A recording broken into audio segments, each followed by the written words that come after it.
already have it up and running. We're back in form. So let's get back into it. I just stopped the recording, so now I have two different recordings because for some stupid fucking reason I decided to stop recording. Oh my god. Okay. Where were we? Take it from the top. We're hunting down a bathtub? We're hunting Yeah, down. Asger was talking to the dude in Undercommon. Okay, what did he say to the dude in Undercommon? I didn't say anything to him. I just listened, and then where is he moving? Because you said he was walking away. He is gonna go over here to the door. All right, my spear then yeets directly into the door, right next to his head. Kushunk! The guy pisses himself, and he turns around and says, "Is something the matter, my lord?" I prestidigitate the pee-pee away. That's taken inspo. That was nice. I mean, I've been prestidigitating the gravy. That wasn't as nice as because you didn't cause the urine incident. Asgard just kind of looks at him and goes, "You should watch your mouth. Some of us understand you, and, well, let's just say I'm not one to be bad-mouthed." Yes, my lord. And he buggers off outside to go fetch a bathtub. Snaps his finger, and the spear whips back into his hand, and he whips it back into the scythe and puts it back on his back. The other guy starts furiously cleaning gravy more frantically than he was before this incident. You're fine as long as you don't start talking bullshit. Yes, my lord. Frantically scooping gravy. Alright, what do we want to do next? We're actually getting ready for...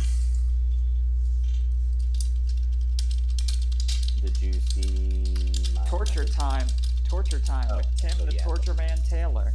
We do want to do that first. So yeah, Asker actually will be like, well, that asshole talking shit has made me want to go find that goblin. So if anyone wants to follow me and see exactly what's about to happen, feel free. I thought I was invited to this already. Me. I wouldn't mind some pre-bed destruction. I like how there's an ogre following you now. How long does that last? It's like Spell magic? What's it called? Disguise self? Can I An dispel? hour? Yeah, it's just on me, isn't it? yeah, Lasts for an hour. you're an ogre now. You better get ogre it. Okay. So you're going. What are we doing now? Me and the goblin. See the wizard. As you open the door, you see a goblin in front of the door, and he is like, "Oh no, they found out." Ooh. Gratuitous. And Asger picks him up by his collar and walks outside.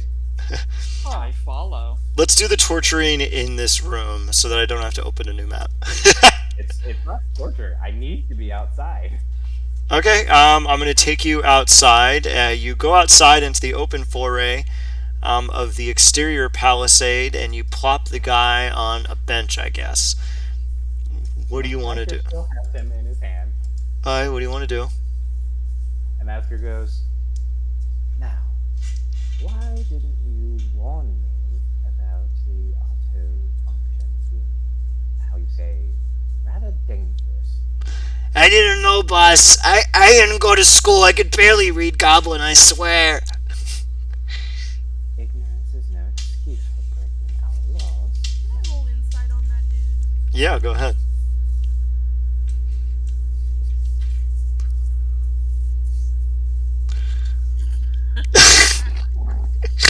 He's telling the truth.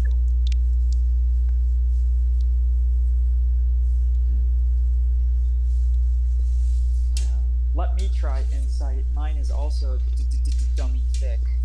Watch you fuck this up somehow. 423. Speaking of insight, I'm gonna laugh if it's also a 6. Literally impossible. He's telling the truth. Wow, Belfin, knocking it out of the park. Oh, it showed nothing on my end, so I thought you rolled like nothing. Ponike, he's telling the truth. Belfin, he's telling the truth. This guy just This guy just said, "Hey, automate function. Maybe you should use the automate function, boss." And then he did it. He didn't know what was gonna happen. He's just an intern. He's a temp. Silas says nothing. Yeah, I don't mention anything either. I just kind of looks at him and goes, again, ignorance is no excuse for what I see as putting our lives, the council's lives, in danger. So, Belfin, could you cast Coverfall on this, please? Oh, no problem. You planning on putting him somewhere? No, I plan on. Just trust me. And do it. Just do it, Belfin. Follow orders. You're quite funny. Very well. He's Belfan like instructs you to like sit, like put him in like a spot. Asger sets him down for a second. Okay. So he then like does like a bit of trajectory. Like he keeps the he keeps his hand on the goblin and just starts doing a bit of the math and projections. And then he's like, yeah, that's appropriate. And then he slaps a fucking sign on the goblin's back, casting Featherfall on him, and he gives you a thumbs up as he walks back.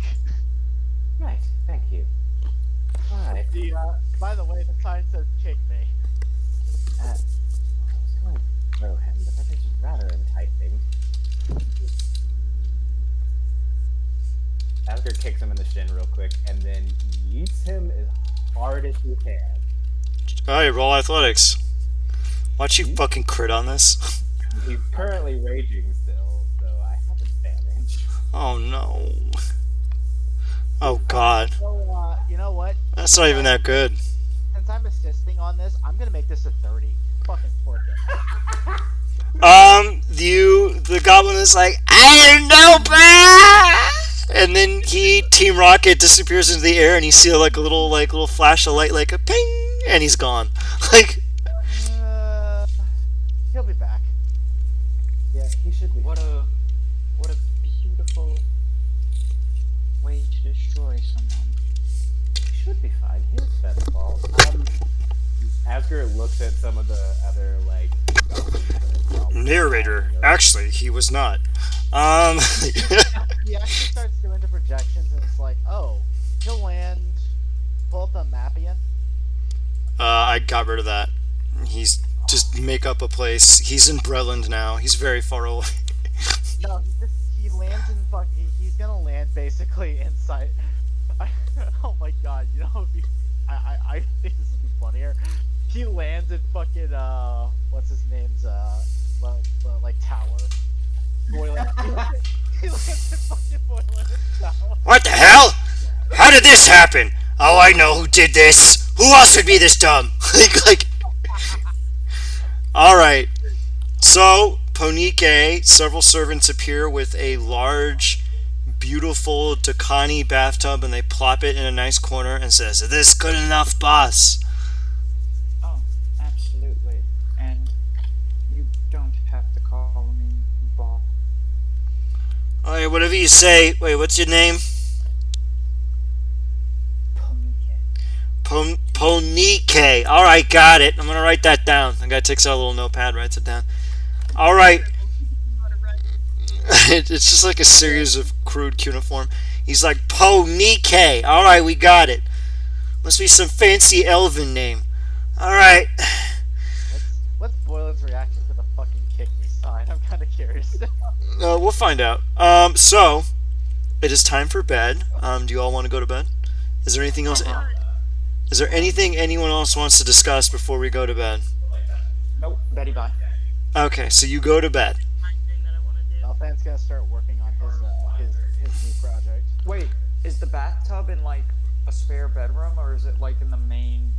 Where is the bathtub? It's wherever the hell you want it to be. So wherever you put Ponike is. It's in a spare. It's in a spare bedroom. All right. All right, Silas, go ahead and do the thing you wanted to do, and then feel free to private message whoever you wanted to know what you wanted to know. All right. You didn't have to do that. I don't care if So, feel free. Tell me when you're done PMing the person.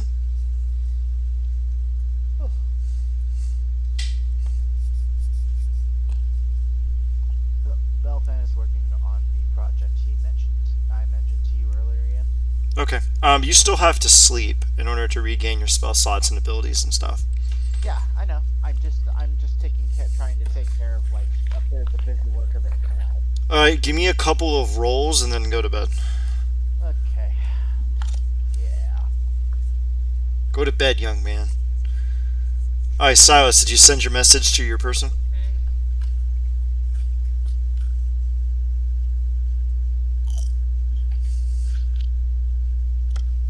All right, that's one.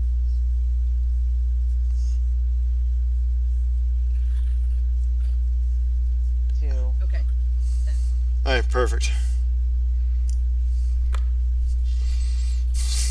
There it is. All right. You make the weapon as to the specifications I dictated to you. In PM, it just needs some time to cool. It'll be ready in the morning. Hell yeah. All right. You're all gonna go to bed now. Konike fills the bathtub with water, strips down to her slip, and then gets in to Nice. the bathtub. Gets into the bathtub and goes to sleep. Got it. Mm-hmm. Silas, how do you go to bed?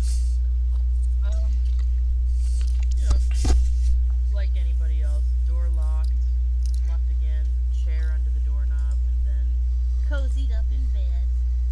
Okay, good. Anything else?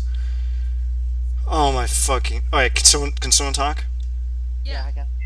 Okay, good. Just double check in and decide to stop working on me again. I'm very annoyed. Alright. So, Belfin, how do you tuck yourself into bed? I wrap myself in my friggin' blankets and just conk out. Okay. And Asger, you go Betty Bye too? Yeah, well, Asger will spend, I guess, 2 of the 8 hours resting,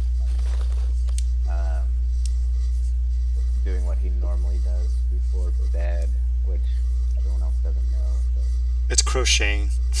you know what that means. And then, Asger actually just sleeps on a slab of solid stone. God damn it. Of course he fucking does.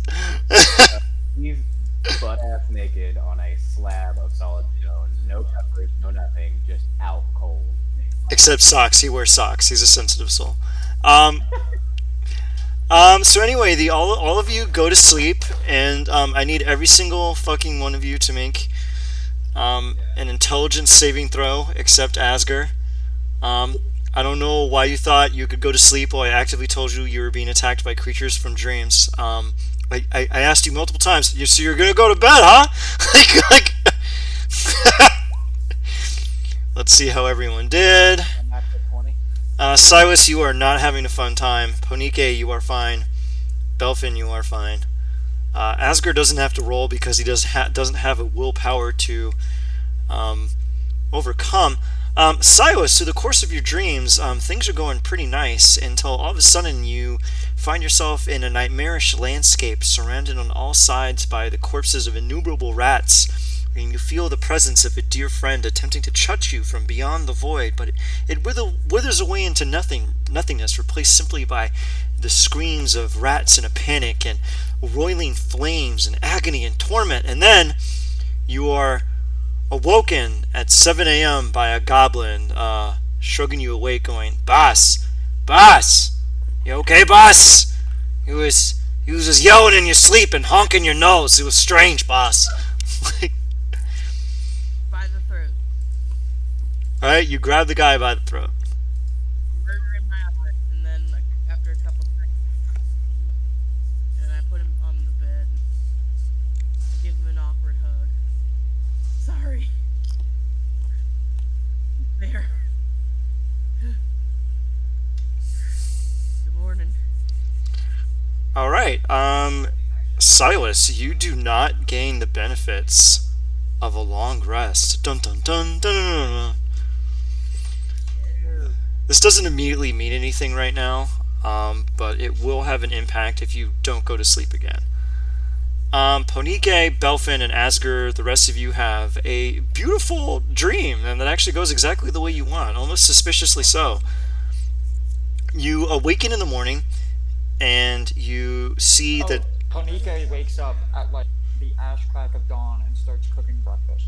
Okay, that's nice. I like that. Okay, everyone else wakes up to the sound of sizzling bacon and curry and fried peppers and all kinds of fucking tasty nonsense wafting through camp. I'm going to switch the map over to the dining hall really quick. Alright, we are back in the dining hall. I'm going to make it so that Silas is not dummy thick. There we go, Silas is back to normal. Normal. Actually, quick question, Ian. Would the weapon be ready? Yeah. Awesome. So as y'all walk into the dining hall one by one, you notice that Belfan now has a sheet accompanied with a new weapon. Silas doesn't notice. Silas walks in with a blanket cloak. Oh, groggy and hungover. Hits the table and shell shock. Well, it seems you've worked on your project, Belfan. It seems like you, Silas, had a rough night. Would you like to see, Oscar? You might be impressed. Yes, and Silas, I could not hear. What did you say? Silas doesn't react. He's Oh. dazed. I guess we'll get back to Silas in just a second. Belfan. So Belfan like unsheathes this fucking ornate rapier. Oh my god. Why? Hold on one second. I'll wait for him to get back, and then I will tell you all the tomfoolery that is occurring. Oh, Ponike, when the servants would have been like, here, please let me help. Why are you cooking? She would have looked them square in the eyes and went, I enjoy cooking. All of the servants are cowering in the corner, unsure as to what to do. Ponike shrugs in the middle of cooking, doesn't even look up from her pan, and goes, take the morning off. Yes, and then they all leave. Like, let's get the fuck out of here. I don't want to clean up gravy. I apologize. My dog was going ape shit. Anyway.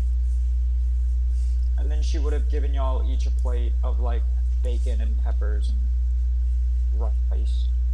Okay, I need everyone to make a wisdom saving throw when they eat Punike's extremely, extremely spicy food.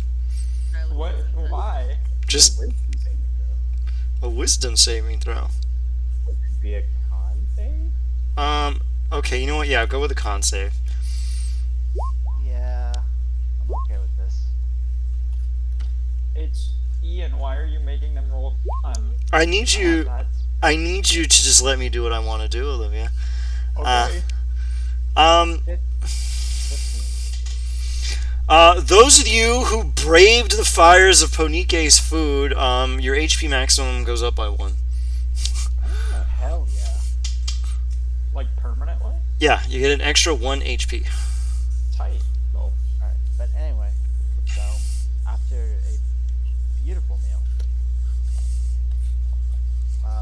Belfan goes to basically like take the scabbard off of his belt and unsheath this brilliantly crafted ornate rapier.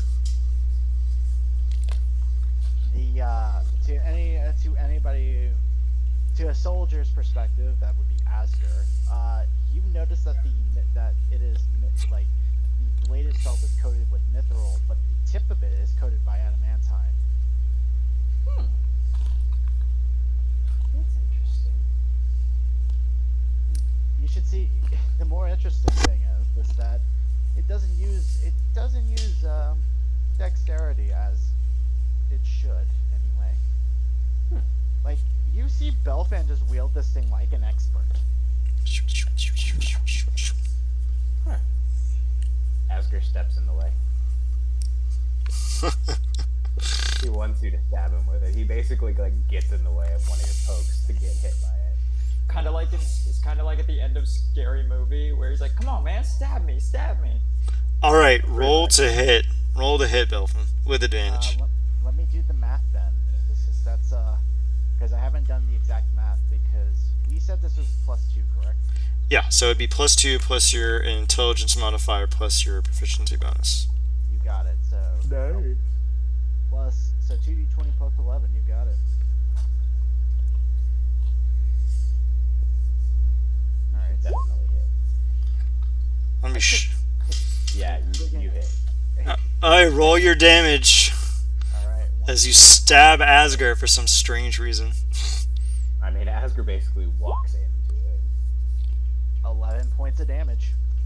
Asger's like, that actually hurt. I'm impressed. Those Look at that. tiny little pointy things never really do anything to me. Look at that. I've been impaled. Oh dear, this puts a pall on things. Now, do a lot of you want to discuss anything else over breakfast before plot hooks happen? Asger kind of looks Silas. back over to... Oh yeah, go ahead. Silas, you look tired. And paler than usual. You look like shit. But it's my goal.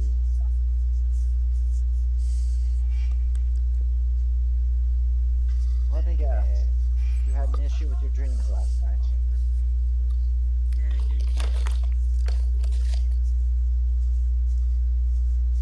good guess. That's becoming more problematic. Are these... Poniki gets really like... She like clutches the rag really tightly in her hand and starts to like smolder and like burn under her grip. And she goes, "You are all having trouble dreaming." Oh, Yes, I'm not. I seem to get the dream part down. It's what's in it that's fucking with me. Your dreams are being manipulated. Weirdly enough. that would be the gist of it. Yes, I suffered similar effects. Well, not as pronounced to what Silas is suffering right now. Yes. Do you happen to know why? Yes, the quarry are invading our dreams. And the plane of dreams is actually getting closer into alignment to basically fuck everything up. Because of two insanely powerful, and he used air quotes, vampire Cataclysm systems. You encountered vampiric Kalishtar sisters. I'm not exactly sure they're actually vampires. In fact, Hell has told me they're not really vampires, but it's the easiest way to explain Ponike just kind of scoots back. She just kind of like slumps down in her chair and like pushes her plate away and goes, "Avoid those women. Avoid those women at all costs. Do you hear me?" Yeah, We we're can. not big fans of them either. Unfortunately, to enact our plan, we cannot avoid them. What do you mean your plan? Well, in order to do what we want to do and destroy the entirety of this creation, we have to align all of the worlds, all of the demi-planes. That happens to be one of them. So we're kind of letting them do their thing because it's easier for us. We will eventually have to kill them so that we can learn the secrets of moving the planes into other areas so that we can move the other planes all into alignment and then destroy Tyler. You're going to fight for Vashi and Yazada. Yes, at some point. They are two nigh wretched. It We are quite aware. They happen to curse, though. Well, not curse. I guess bug Dolphin would be the better word. you're lucky. It was a few hundred years ago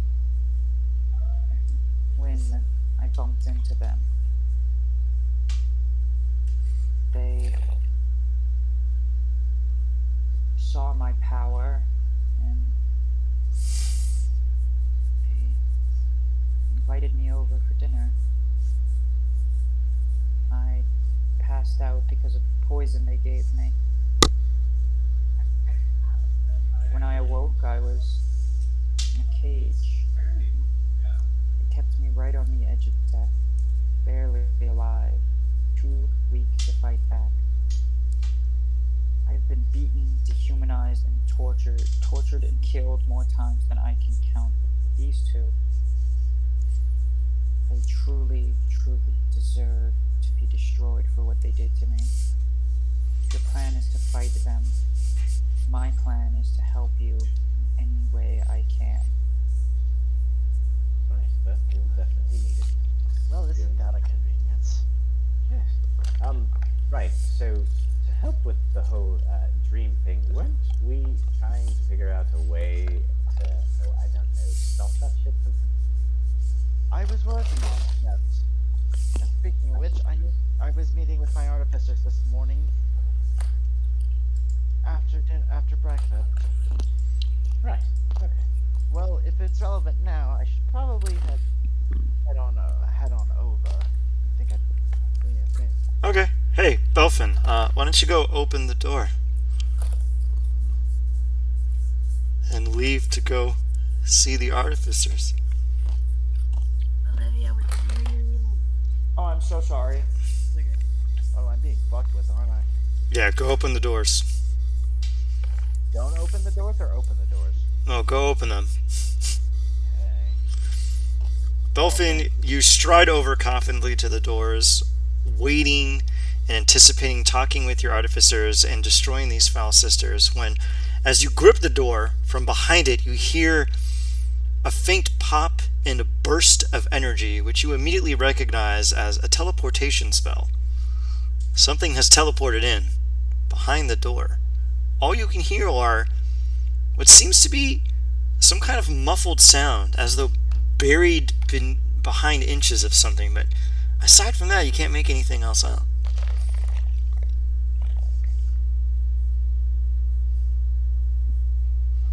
I'm going to say, because I know what's going on, did you really have to come bother us on our good morning? All you hear is the same muffled noises from behind the door, and you hear faint scratching coming from behind the door. Desperate and pleading. Belfan reaches for his cannon and kicks open the door, fucking pointing the cannon at whatever it could be. Two creatures fall before you, hooded figures. You do a quick ocular pat down, and they are wearing gnomish outfits. They are artificers, and you can tell based on the make that they are gnomish scouts. You probably presume that they're this. Go ahead and roll some insight if you would like. Oh boy.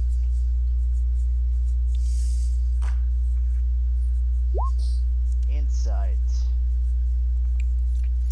You 14. you reach the reasonable conclusion that these are probably the scouts Boylan sent to go investigate the fortress in the glowing wood of Yazada and Fravashi, and it seems they got here pretty quick, seeing as how they teleported in, though that's not standard protocol. The I assume. do you help the gnomes up? It looks like they are prostrate on the ground and they're having difficulty getting up. Are they dead? No, they're alive. You see them trying to get up, but they seem to be weak from their journey. I prop them up.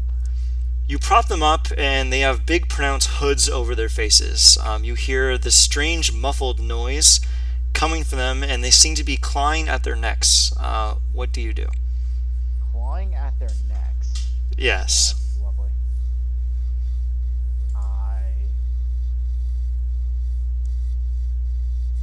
Hold on 1 second.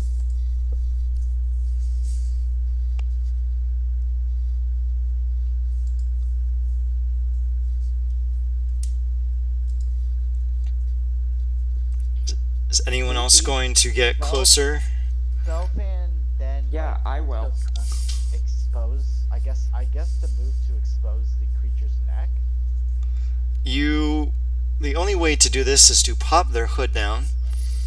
And as you pop their hood down, I need you to make a wisdom saving throw. Okay. I've walked over at this point. Okay, is anyone looking at them as the hood is pulled down? Yes. Okay, if you are looking, I need you to make a wisdom saving throw. 19. Asger's eating. Asger's not looking, okay. Silas, are you looking? Silas is reliving his horror. God damn! Ponike is seeing shit, and this unfazes her. Alright. I feel like I would have advantage on this because I'm so fucking old. Yeah, maybe. Except in this particular situation, I would go no, and you're about to find out why. Silas, are you looking? No. Silas is just staring. Belfin and Ponike, you have seen some shit, and so you weather this sight well, but as you pull down the hoods, what should be a normal gnomish face is instead simply a nose. The eyes and mouth have been removed, and you immediately understand that the strange muffling sound that you have been hearing is them attempting to scream, but it only being able to get out mildly through their nostrils as they claw at their face and get on their knees and continue to scream, but muffled. One of them, in what seems to be a brief moment of lucidity, starts gesticulating towards his throat, and in particular, his mouth. What would you like to do? What do you mean by remove? Like, smooth over Slender Man style. Yeah, like, it's gone. Like, it's gone. Like, not like they hollowed it out. Like, it's gone. Shit's pretty disturbing.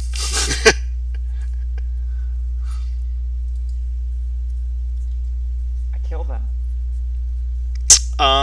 Alright then. Well, let me. I go to put them out of their misery. If Belfin chooses to stop me, he can. Okay, Belfin, how do you react? You can kind of read Ponike's malicious intent. Yeah, it's not malicious. This is a mercy killing. Alright, why don't you give me an insight roll? Ponike, on their condition. Okay.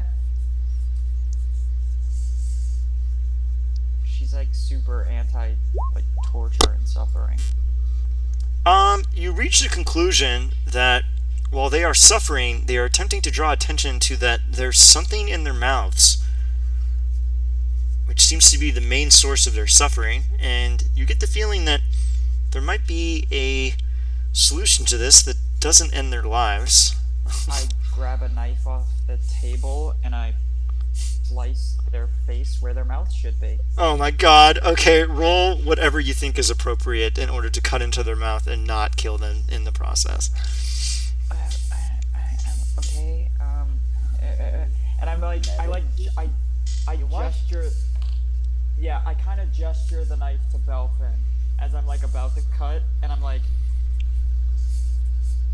and I just kind of look at you and shrug.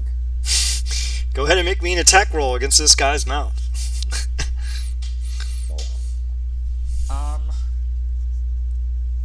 Belfin, I'm a bit off-put by this. Would you be able to split their mouths open? Wouldn't be entirely difficult. I just need a scalpel. Oh wait, he basically just spawns one. and he basically grabs the gnome by like where the cheekbone would be, like basically by the chin, and holds it in place. Oh, that's good. All right, go ahead and roll with advantage. All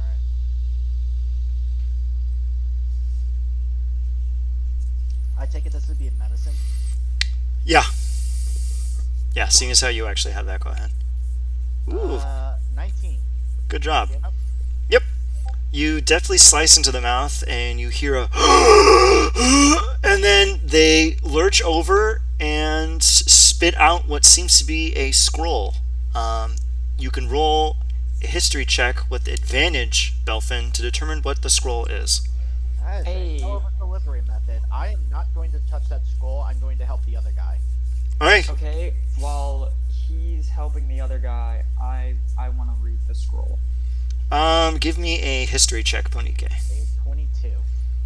You help the other guy, and he lurches over and throws up what seems to be a newspaper that's been meticulously folded and put into the guy's mouth. Ponike, you determine that this scroll is a House Civis magical dossier, and you flick it open, and the following information is inside of it in common, which you can feel free to read aloud to everyone. I will, because I have a dummy thick charisma, which means I have a beautiful reading. What's your charisma? 22. What the fuck? She has higher charisma than me? How is that even possible? I don't know. Alright, keep reading. Strange dragons made of shade erupted from the mountain. A mountain by which no records say should be there? These shade dragons flew over us, and I felt my mind fall asunder at the passing of their shadow. The place around the mountain gave off a strange aura. Our instruments couldn't get a proper reading, but something was making us weaker in the presence of these mysterious mountains. As you get to the bottom of the passage, you see that there's something else written on it in a different hand with different ink, and it says postscript in extremely elegant, playful handwriting, and underneath it says, I think they've seen and said enough. They won't be needing those anymore. If you wanted to know, you could have merely asked. Regards, Yazada and Fravashi, and what seems to be a kiss on it. The scroll ignites in my hand. And then I want to save the part that just says postscript for Vash, all that stuff. You keep that section. But the rest of it burns away. Okay. Now, the two gnomes are recuperating, but they are, as you can kind of tell, very, very crazy right now as they are muttering to themselves and rocking themselves slowly back and forth.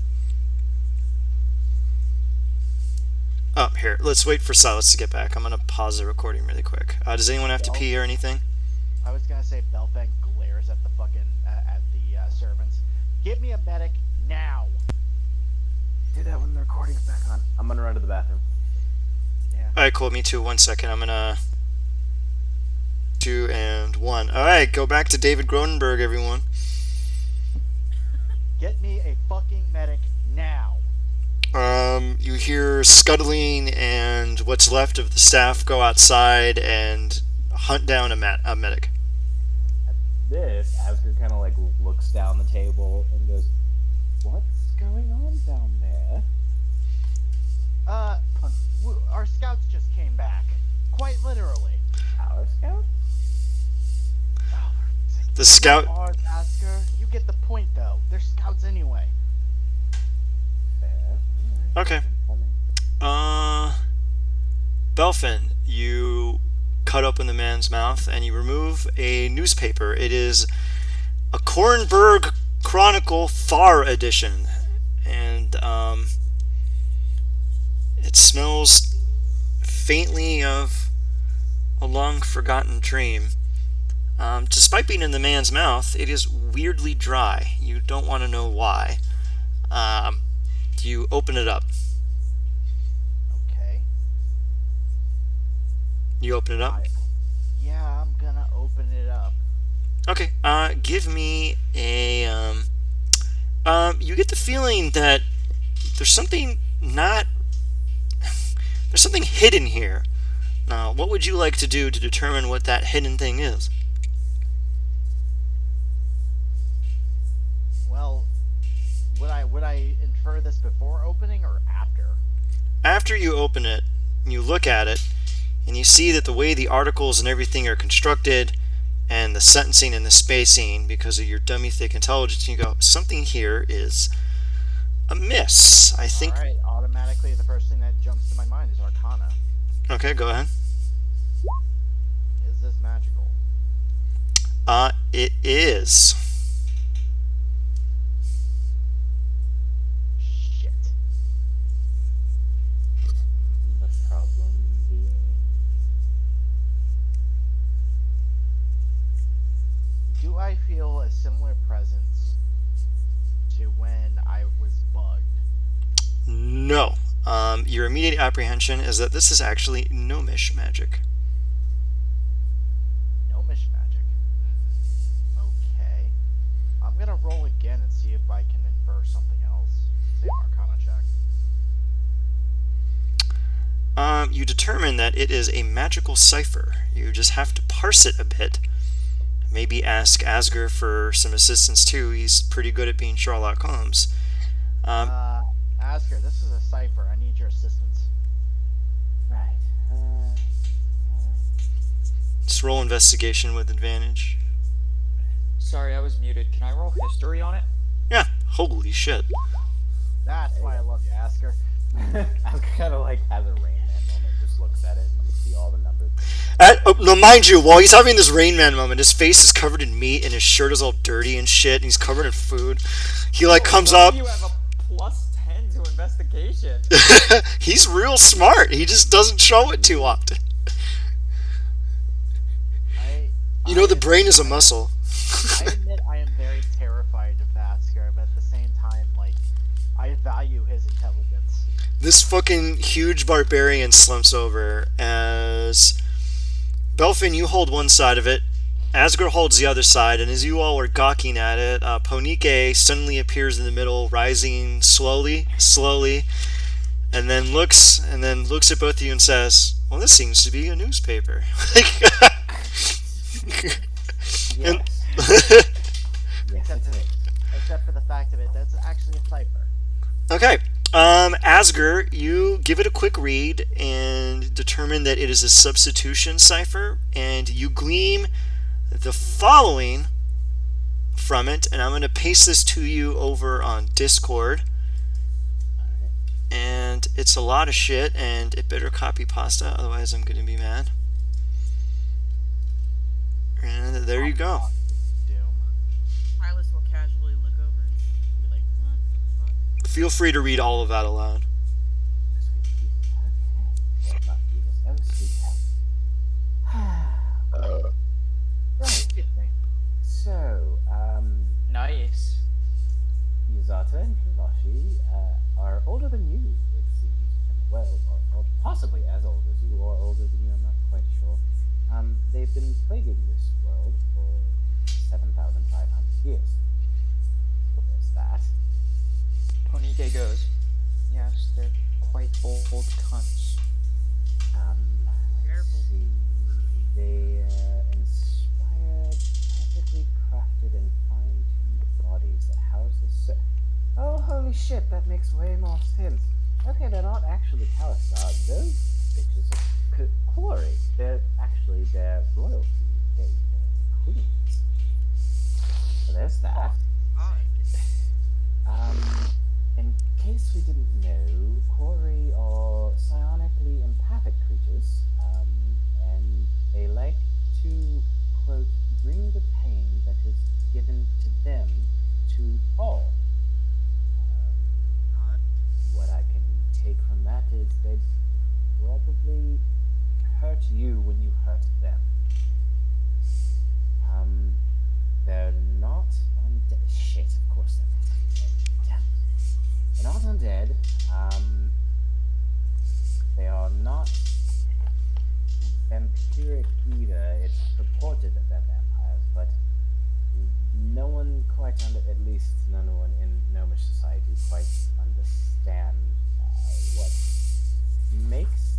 dead. Their bodies are actually aberrant creatures, taken from something that only they themselves know. Possibly from someone else's nightmare. Yes, possibly. Doesn't seem like the gnomes know what will happen if they take over one of our bodies.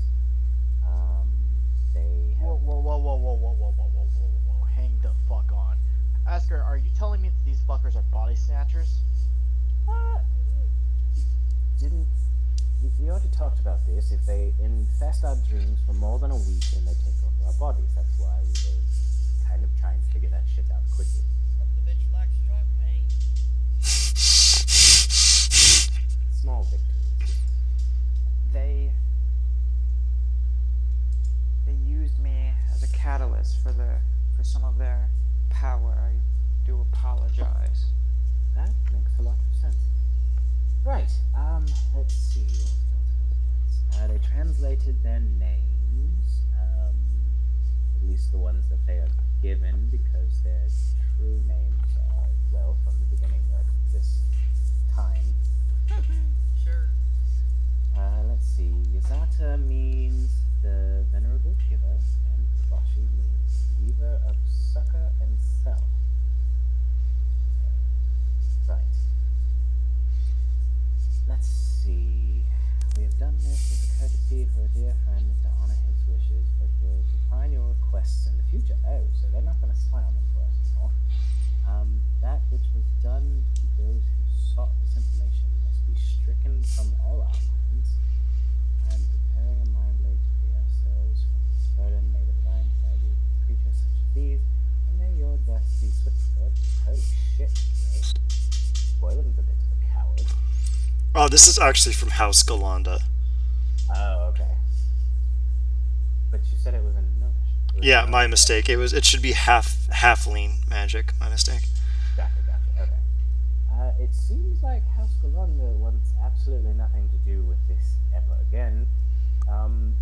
Which does mean if they're using a mind blade spell, they won't even remember us asking for any information. So we can call on that favor again. So mark that down.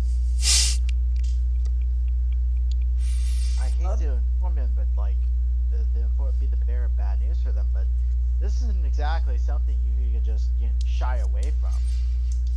Oh, they're going to, what's the creature that buries its head in the sand? Ostrich. Yes, they're going to ostrich themselves and just hope to God we fix their problem for them. It's a myth. Ostriches? Yeah, they don't do that. Yeah, they don't do that. It's actually a myth. No, that's in It's a character. myth, but I just think it'd be funny if Silas knew that. Silas does know that. It's a myth, I know, but it's more so the phrase. Yeah, I was just using a colloquialism, so to speak. My bad. Alright, would you all like to discuss the information you received in this dossier? Well, first thing, we need to figure out how to stop the dream bullshit from happening, because if they take over y'all's bodies, I'm going to have to kill you. That's understandable. I Just have really to just don't want them first. Oh, thank you. I Well- really don't want you to do it either. Unfortunately, if that's what you're trying to stop, we'll have to find some way to preempt it. Do you not remember what the mistress told you? If we can somehow manage to stop planar travel within this space, then they can no longer get into our dreams. It would create a safety bubble, so to speak. We should probably talk to Wayne about that. Aren't you suggesting that we create an anti-magic field? If that would work, again, Yes, it I'm would. not good with more magic. It would. It's more so the problem with the potential side effects. Well, is there a way of, again, I don't know how this shit works, is there a way of creating specifically an anti-planar travel magic field? We would have to discuss this with Boylan, but I'm sure it might be feasible. Probably do that and rather quickly, because seems like they not only one know that we're spying on them, two, they weren't exactly happy about it. Considering the, well, whatever it is that they did to these two. Some days I just wish things were simple. You thought ending the world would be simple? With these two sisters, nothing is simple. I mean, just look at those names. Reversi, Yakuna Matata. Yeah, that's about right. As you begin to have this pontification, a medic appears and goes, "Where is the patient? Oh, my sweet Soon. What in the..." And the guy faints. Like, Are you fucking kidding me? Can Silas go over and... I'm literally no. I'm doing this one. Belfan walks over and literally takes his alchemy jug and dumps water on this dude's face. oh my god. I had this terrible nightmare that I saw a man who had no eyes or... Oh my word, I saw him again. And he faints again. I'm kidding. He gets up. He does an initial examination and says, "Oh, all I have are my healing poultices and salves. These men need a greater restoration to dispose of innumerable curses plaguing their bodies." We'll make them comfortable for now. All right, he like just goes in the ear and says, "Hey, listen, you're going to be taken care of. We're going to get a cleric down here and everything's going to be fine. You're safe. All right?" And he gives them like, he puts like a faint hand on their chest and you see their breathing get a little slower. And it's like, "Don't worry. Everything's going to be fine." And they calm down and he takes them over and plops them in a chair. And is like, "I'll fetch a cleric from Zalargo somewhere and have him down here post haste." Now, what would you all like to do now, after having gotten all this information? Now that's taken care of. Our business now becomes, how do we fight the sisters? Because it's not like they're going to wait. It's not like they're going to just let us meander around any longer. At some point, we'll have to deal with them. Oh, by the way, with this morning, it is 3 days until they reach Dalquar in close alignment. While I agree we will have to get rid of them, No, my mistake, 4. But go on. we, it actually is in somewhat our benefit if they succeed in moving the plane. It puts us step 1 of, 12? Get everything in alignment so that we can actually reach our goal. So we figure out Oscar. Asuka, Yeah. I understand you're a soldier, yes. Yeah. So think about this from a perspective from a more careful perspective. You do realize that they will be in our way the moment we even try to enact our plans. Yes, I do. But they are currently working towards a similar goal as ours. They are moving a plane of existence into alignment with this one. We need to move all of the planes of existence into this one. They are doing the first step for us. We let them do it, then we kill them, or we kill them right beforehand. Either way, we still need to figure it out, because we will be moving that plane, and whether or not their queens are dead, the Quarry will still be invading this plane once we move that plane into alignment. You are right perhaps, about that. What? Sorry, too many people talking. What? Sounds fun. Yeah. I perhaps have insight onto destroying the sisters. Any insight is absolutely welcomed and appreciated. Please. I did help, per se, create them as they are, harness my power. They've siphoned my power to create themselves as they are. Some So what hurt sick, you? torturous experiment. having the tendons in the back of your knees split and having your hands broken, so your only way to move about your cell is elbows fed slop. Let me rephrase that. Being force-fed slop. Anika? So they're like you, right? No. Well, then what They're are you telling much- us? What I'm telling you is the experiments that they've been testing, creating,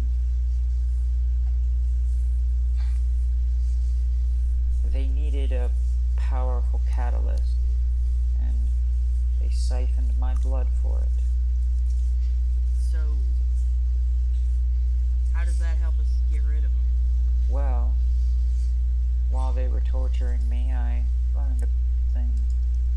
Tell us. There I am. Their hands are the source of their power. Their nails are not only just... Oh, Pony K, check Discord. Oh, sorry.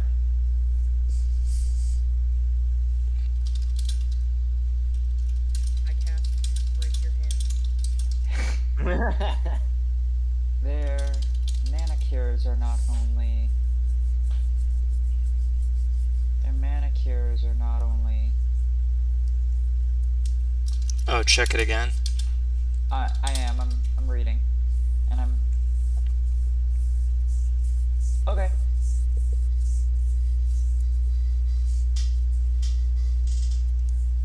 If you can destroy their hand, one of them, I know for a fact, is a powerful sorceress with all kinds of metamagic spell warping ability. Well, then that would, well, at least my guess from the translations would be Vavashi, weaver of succor and save. Considering I don't think a giver would be someone who use magic. Since Vavashi literally says weaver, I assume it's Vavashi. Could be wrong, though. I also, while I was being tortured, they brought in a man, completely drained his blood, and they used that to fuel her magic. Make sure we leave all of our blood at home before we get killed. Got Are it. you sure it was a man? Yes.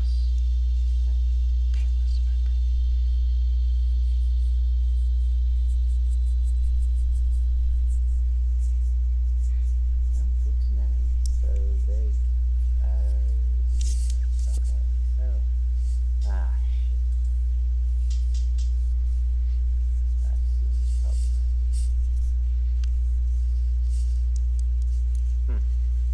I believe Well. I may have a plan.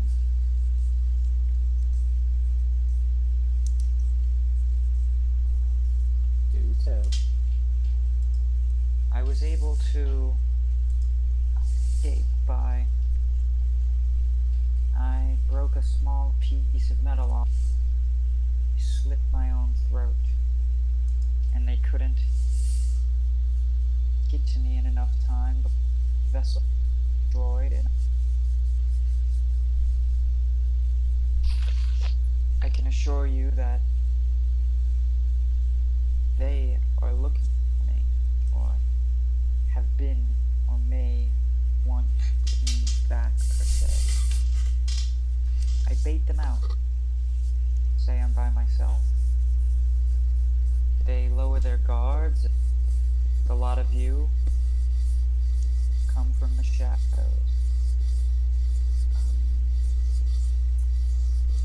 Right.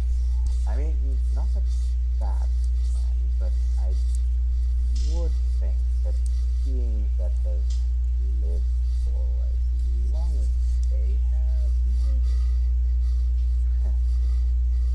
ever put their guard Hold down. on, hold on. I forgot. Um, I'm going to just give me a second. And you see Asger kind of kneel, and Belfin and Silas, you kind of know exactly what he's about to do. I figured I'd get in on this meeting, and I'm gonna kneel too. All right. Silas will watch. Spook. Asger then calls to his mistress within his mind and says, well, last time you didn't hear me, so I'm really hoping you can hear me this time. But we could really use help at this point, some information or anything. Hello. Hi. Oh, can you hear me?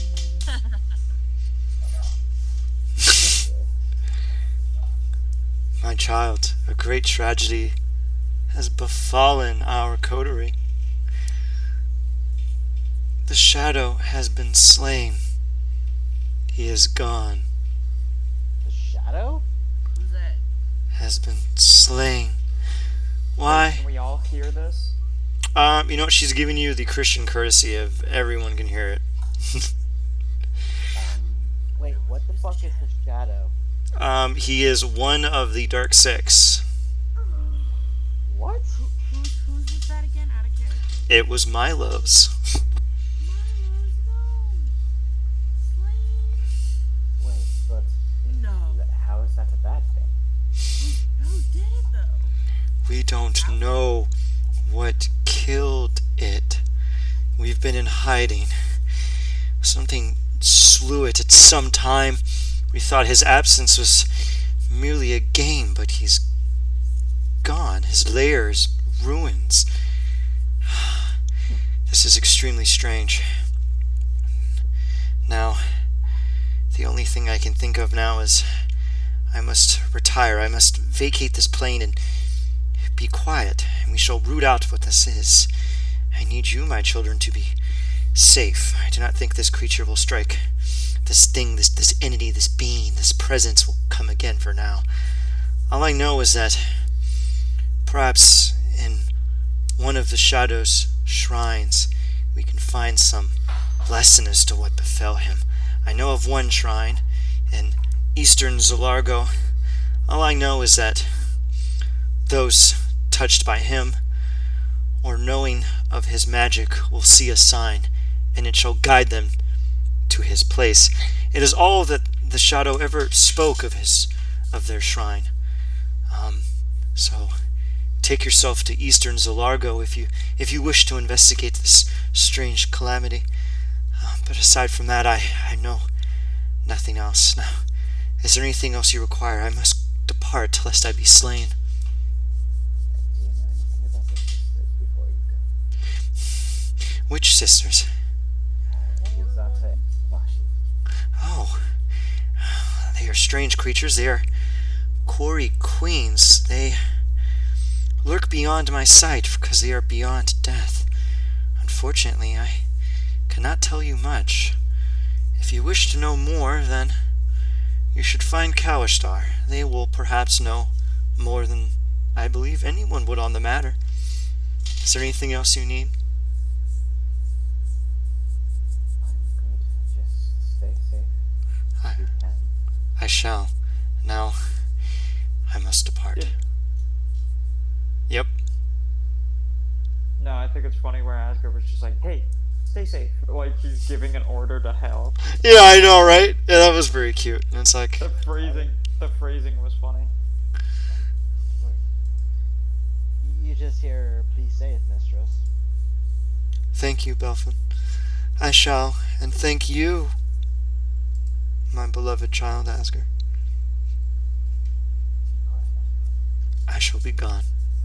And you feel her presence depart for the first time in your life. She is no longer here nor there. You see Asgard go dead pale and almost pass out. Silas goes to catch him. Oh my god! Thankfully he's not heavy. You can roll athletics if you want to see how poorly this goes.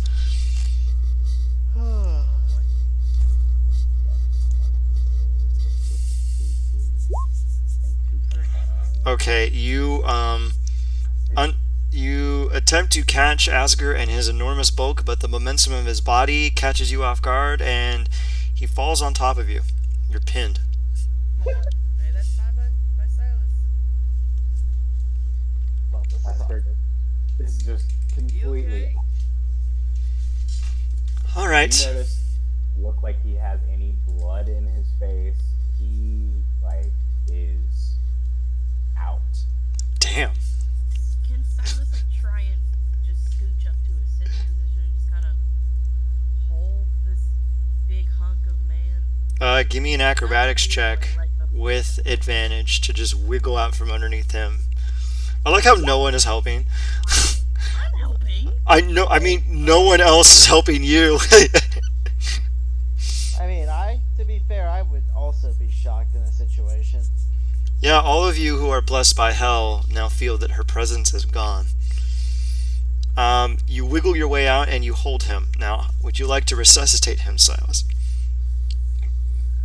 Ponike's just like, this is Kind of gay. pretty much, yeah. She's three dudes calling this like ancient woman mistress. Like, Oh no. Silas doesn't have her blessing. He just thinks she's pretty. She's like 10 feet tall and really Yeah, attractive. she's pretty, Ian. It's pretty. I don't know who this Ian character is. Anyway, how are you going? How are you going? However you want. You can wake him up however you want. I mean, I guess Oh, Ba- it's hard to think. I sing Bellfan is gonna walk over. a nice. Hang on, I sing a nice song. It's not a lullaby, but it's like calming, but it's supposed to wake you up. Okay. Give me performance with advantage. not the wake up song. So, Dang. Asger, are you roused by this litany?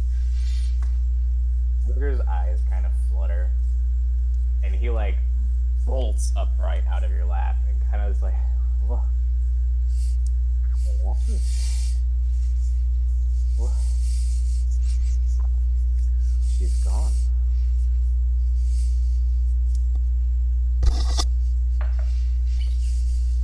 She's no longer here. what's that mean for you? Also, can you get off my legs and fall asleep? Oh, he already bolted up. Please.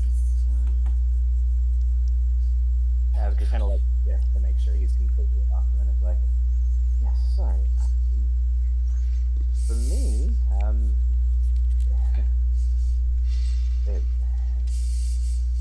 not entirely sure.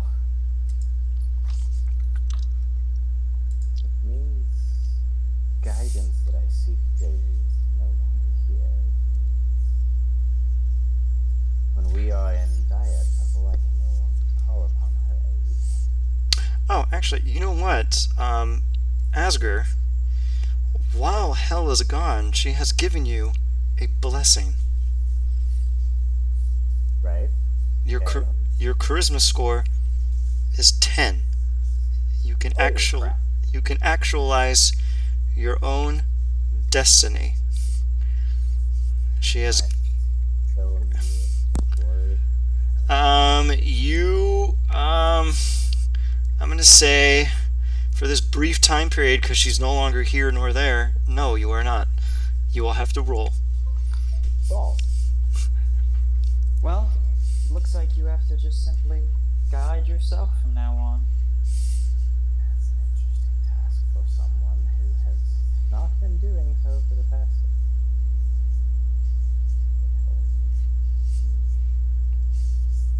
It seems like your words are. It seems like the words of our fallen, of the ones whose head is in their jar, starting to come to fruition. Fascinatingly enough. Well, this means one thing in my mind. We need to talk to Boylan immediately and figure out exactly how it is we're going to protect ourselves from this whole shit. Because, honestly, I'm not sure if we can get to the sisters in enough time before being taken over. So that needs to be priority number one. Figuring out how to stop that shit from happening. Can everyone give me a perception check with advantage? Yee. You bet. Ah! All of us. Oh wait, let me roll with advantage. Ah! Not much better, homie. Everyone except Ponike hears a faint beeping sound, and you see that the gnomish artificers have activated some kind of device on their collar, and all of a sudden, in the hallway, you hear a thump, boop, and you hear a, "Why am I here? Oh, god damn it. Let me guess. Some jackass got himself. Wait a minute, this place looks familiar. It smells. And it's almost as if you're timed entrance. Ugh, not at all. It seems that I was brought here by some summoning What in the sweet soon is that? As he points at the two artificers whose mouths and eyes are gone. That should be the sisters' work. Oh my word. Alright, well, I'm gonna take these two off your hands. Looks like a whole buttload of curses. We'll get this taken care of post-haste. Now, Go ahead. Boyland is actually dressed rather dandy, more so than usual. He's wearing a nice suit, you know, like a Dishonored style suit, like whale punk suit. Like, it's pretty cool. He puts his hand into his pocket and says, "I'm not gonna dally here long. It's early in the morning and I gotta set this up, but this place looks pretty nice. We're gonna have a meeting between the new factions of our new country. We have to decide on a name, lay down some laws, and discuss some problems. We have yours truly representing Kornberg.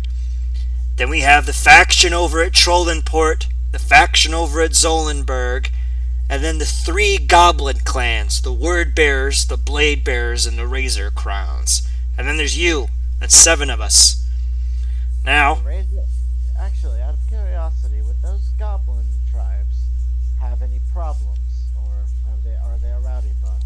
no, we've taken care of any malcontenters. All those things have been sorted out. There's a few things we have to sort out with the new factions, but we can do that in person. Now, they're going to be showing up here later in the day, probably around 10 p.m. Tell your people to sort out a nice room, make sure there's a lot of food, because we're going to really get into it. And then... They're in for a long day then, aren't they? Oh, they are. And one of you has to be elected speaker for your faction. Only one of you is allowed to vote at the meeting, so pick wisely. I look over to Asger, and I go, and a part of me is expecting almost for this to fall on me. He hands you a councilary sigil. It's like a strange flat disc made out of jade, which has gnomish writing on it. He says, "Make sure to wear these on your outside whenever you're in a big area or you want someone to know you're a big shot. They're enchanted to show who you really are. And they're going to treat you now with the standing by which you deserve as conquerors and kings," and he looks at Ponike, "and queens," as he gives a faint curtsy. Right. Ponike also like curtsies with her dress. Boyland is a gnome. Curtsy's harder. Curtsy off. Now, that should be about it for now. I gotta sort out everything else. Oh, we got company tonight. Not exactly all. Is there anything you need before I leave? Yes. We need to figure out, unless you've already done so, how to protect ourselves from the extreme realm closer and closer. We were given instruction from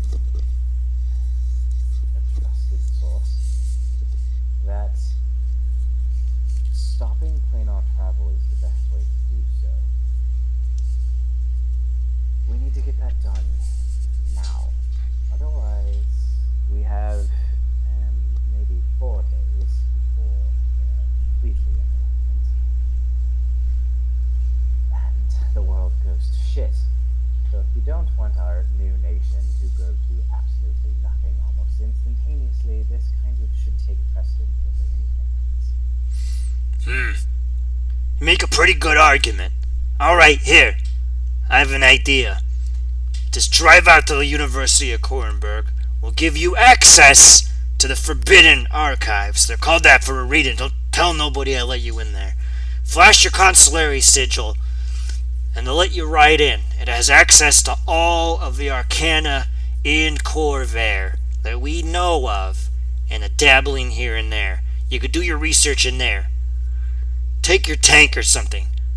I gotta get these guys back to get fixed. It's in their contracts. Thank you. Hell of a contract. But Shit. I'm glad They're they union. even if they arrived in the way they were. Alright. Just flash your badge and you'll get taken straight to the university. Got it? Got it. Alright. Thanks. I'll fly you and your and however the hell you get back. I'll fly you back from my airship here for the meeting at 10 p.m. Sound fair? All right. I have to go let the friggin' the caterers know they're going to be very busy today. Yep. As you go to the kitchen, as you start going to the kitchen, Ponike goes, "Oh, the kitchen staff probably won't be back for about an hour or two. I gave them the morning off since I could." I start thinking about so how many people are going to be here? It is going to be 5 per faction. So, 35 people. yeah, 35 people. That's actually pretty basic for catering. Yeah. I just start listing out an order of like an entree and a start, an entree, just a 5-course meal. Make sure they got a vegetarian option. Boyland tosses a trinket at you. It is a sphere. The sphere opens up into a floating bird with arms and a little pen pad, and it starts taking notes as to what you're saying. And then it gives you a faint salute, and then flies off. And it's like, that valid bird will take care of your order, so you don't gotta bother hunting down the waitstaff. It'll figure it out. Alright. I was just going to leave a note for them. Flying magical birds are faster. Alright, I'm gonna take these 2 guys back to base and make sure they're sewn up, right? He slaps both of them on the back and you hear them go, and he's like, "Sorry about that. I'll pay you OT." And they go, he grabs them, pushes something on his belt, and the 3 of them disappear with a whoop. Okay. So, hey. Asger, Alright. you okay? No, I am not. Let's talk it through, okay? Don't keep it bottled up. Gotta lay everything out on the table and figure it out. So, what's eating at you right now? The single thing that has given my soul sustenance for the past 16 years is no longer on this plane of existence. Alright. How exactly does it affect you? I know it's Well- big, but are you gonna be okay?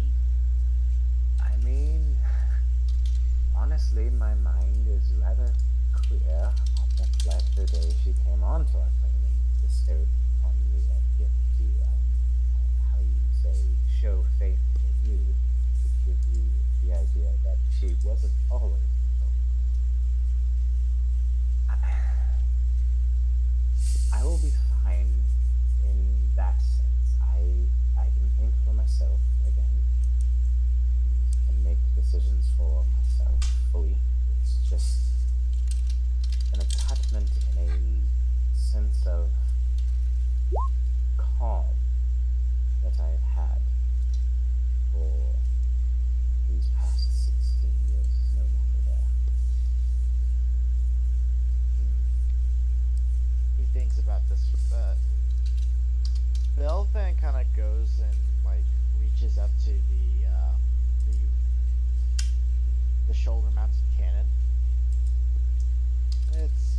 it's about appropriate time I can do this.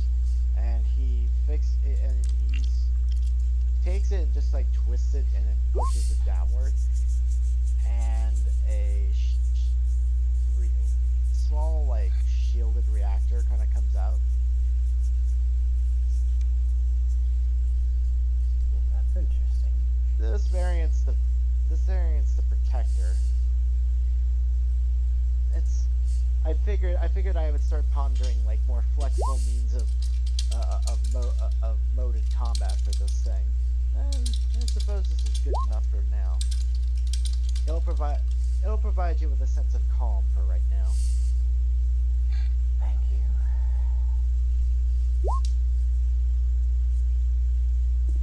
And as for the other everything else.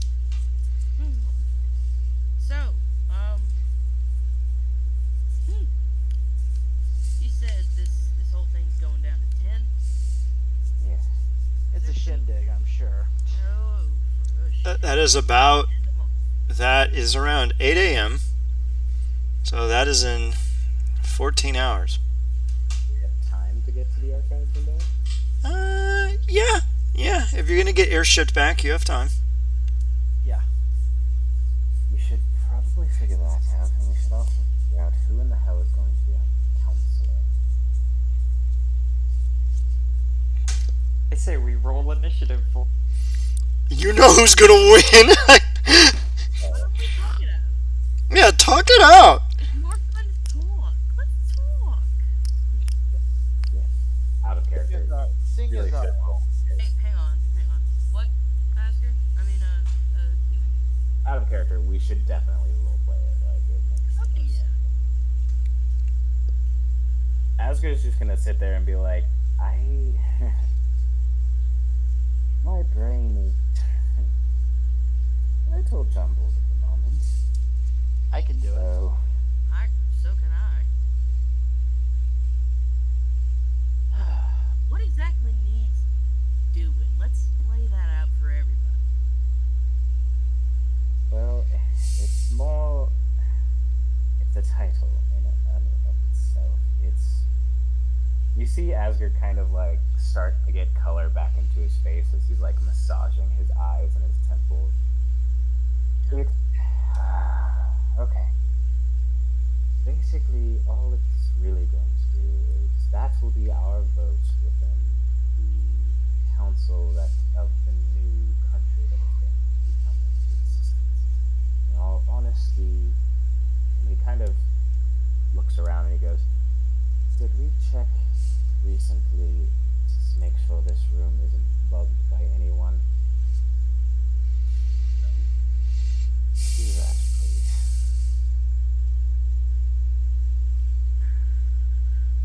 Does anyone have to check magic?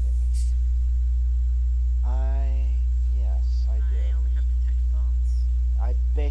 So Belfin clasps his hands together, and then his eyes illuminate blue as he looks around the room. You see any, what's the school? Divination? I don't know. Oh, glorious omniscient DM. Do I see anything? No.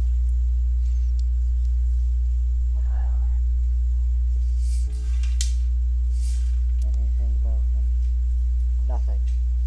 It seems we can at least talk a little candidly here. In the end, it won't matter our alliance then, because we will be spared everything. But we need to use them for as long as possible, so to speak. So, it would be good to have someone who understands that this is a pompous job, so to speak. It is fluff and circumstance and happenstance. It is A performance. yes, in ways it is 100% a performance. You will have to give an air to make sure that others see that we are in a position of strength and power, granted I don't think any of the goblinoid factions will ever want to fuck with us. I am more worried about Boylan plotting behind our backs. Oh, that is a worry. Don't think so. I believe I'm actually inclined to not think so, Asker. He's weirdly been assistive of me. I don't think he would be plotting against us. I didn't say right now. You'd be surprised, In friend. the end, he could turn his. If he does happen to ever catch word of what we are actually about and what we are actually doing, he might, is all I'm saying. I didn't say he was currently, or that he had any intention to with what he does currently. It's more just we need to be prepared for that event together. Very well. The other thing with this is, while among you I can talk well and I can talk frankly, this would not be a job well suited for me because I happen to be, how you say, blunt at times, and if someone wanted to, well, be a dick to me, I might throw them through a window. Understand. As fascinating as it would be to see you at a board meeting, I think you're not the right choice. That's what he's saying. That's exactly what I'm saying. I don't want this. Although it would make for a hilarious affair. It probably would, and it would definitely make Taylor not so happy. Okay, I gotta break character for a minute, cause like the one thing I'm thinking of is just like that fucking meme where the guy's like sitting in a boardroom at the top floor of a fucking building, Oh yeah, that one. Yeah, I know. and Asker just looks at the dude and just chucks his ass out the window. All right, I apologize. Anyway, continue. So, oh, go. I need time to gather my thoughts anyway. I would recommend that someone eloquent and able to persuade others of their beliefs should be our representative.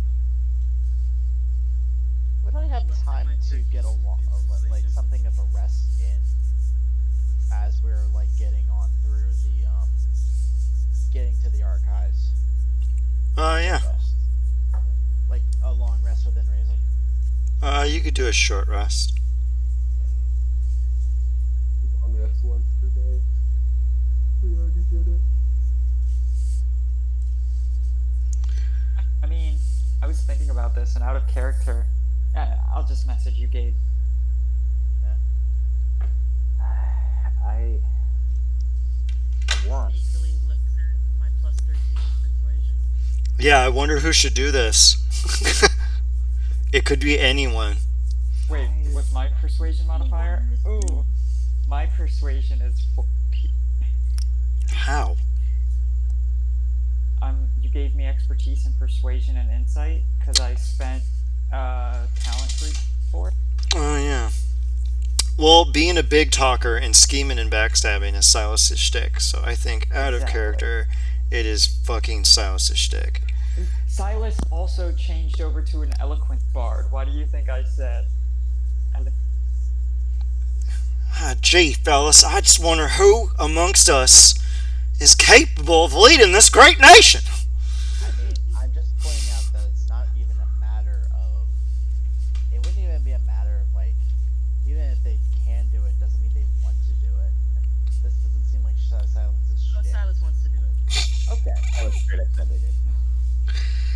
All right, Silas, state. Silas wants to do it, but we haven't worked toward that organically in our team. Yes. Right. Who's comfortable? Well, then I'll be blunt with it. Who's comfortable about dealing with politics? I've had my fair share in politics, but I believe it should be one of you three, since you are probably more able to represent this I'm liable colony.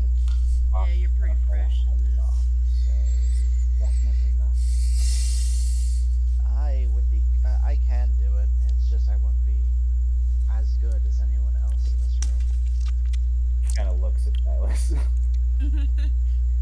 Why is everybody looking at me? Like I would have to expend flash of geniuses to like even compete. You Well- are one of the best speakers I have come into a long time. That's a shame. My pity you, my friend. I mean, But I was Well, in it's the not our fault that most of our encounters with speakers has usually been at the business end of a sword. Very true. mine especially. Again, I was a soldier. You are not known for talking down, so to speak. But I just haven't smart enough to keep my tongue when I need to, but I hate politics.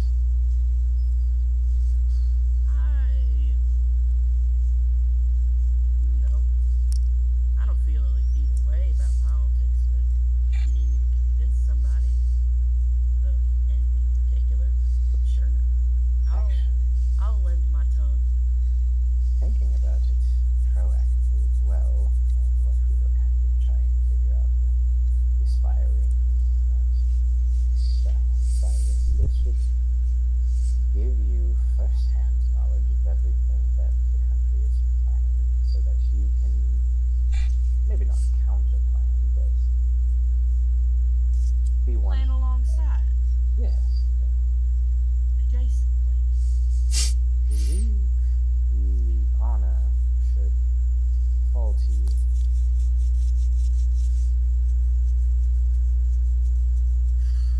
That is my vote, and we are a council, so, and Anike, we will, in this instance, be bringing you into the fold fully, since you are willing to help us with the sisters, and that is putting your life on the line. You have a vote as well, so mine goes to Silas. Mine will also go to Silas. I look at Silas and a knowing glare, and No. I say, I vote for Silas. Knowing where. I would say then it doesn't matter what the other two votes are because we now have the majority. Silas, I would assume you're voting for yourself. That seems a little vain. And Majority. Milo we can talk to him if he has qualms about it when we find out where the hell he went. Maybe he's just in the pod. He's been in the pot for an awfully long time. Yeah, he's melting into that scene, huh? He's taking the longest shit. It just keeps coming. He is a fiend after all, so Alright. who knows how long Meanwhile, from the time bathroom. takes. So do you all desire to go towards Korenberg? Yes. Yeah. I guess that is, yeah.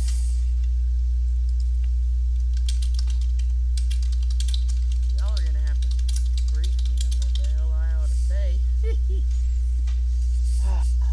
Really, you would be speaking for for us as as a person. Since Well, I know that, but what? Since well, here's the thing: we are only able to take one seat, but we are in our form of government an entity. Well, I know that too, but how do we feel about healthcare? It's healthcare. Never mind. Asger. Ah, shucks, I'd love to get dental. Alright. It fits hole in my face. I'm gonna speed it up. You all lumber into the Infernal War Machine, but before you enter, you notice that there is a faint envelope on the exterior with a pink ribbon. Oh, for fuck's sake! I open it. Do you want to read it aloud? Sure. Okay. This is something that I just have in my head. It says, "Dear lords and ladies, we are the representatives of the recently emancipated slaves from Dargoon. We are humans, and the foul goblins never allowed us to marry the ones we loved, so we are now doing a bulk wedding ceremony. And as our liberators, we extend you the courtesy of being our guests of honor, to dance with our gents and our maidens, and to drink our food and drink. It will be tomorrow morning at 11 a.m. We hope you will attend." Of course. Should we do that? Absolutely. It would be good for morale. Well, we'll see about inviting the half-orc then.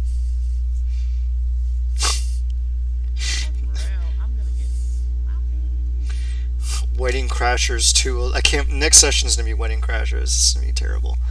Alright, Yes. you get in the truck, and you are driving down the road towards Korenberg, and you make a good progress in your infernal war machine, clambering through the desert wastes, and slowly you start making your way into the inner recesses of eastern Zolargo, where as you are going down the path through a thick forest, you see a variety of wooden logs propped on one side of the road, and on the east side you see a sign in common that reads quite largely, "Please help, a village in trouble." What the fuck? Like, Belfan actually stops the vehicle, like, asks her to stop the vehicle, Mm-hmm. and peers out of it to look. The hell? It seems someone needs. Wait. Huh. I recognize that hand. That. How she did it, but that is from the mystery. What the fuck? Yeah, Wait, that is- wait. Wouldn't Belfan recognize the handwriting as well? It looks eerily reminiscent to you, but you can't quite pin it down. Almost Yeah.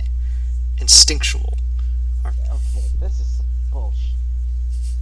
It's not that it's the handwriting of hell. Here, let me tell Asgard what he sees. Should we go? Just saying. Oh. I look over to Asker and I just go, "Is like, is this? Should we go?" Alright, we're going to retcon a little bit, and then Asgard's going to say what actually comes to mind from the sign.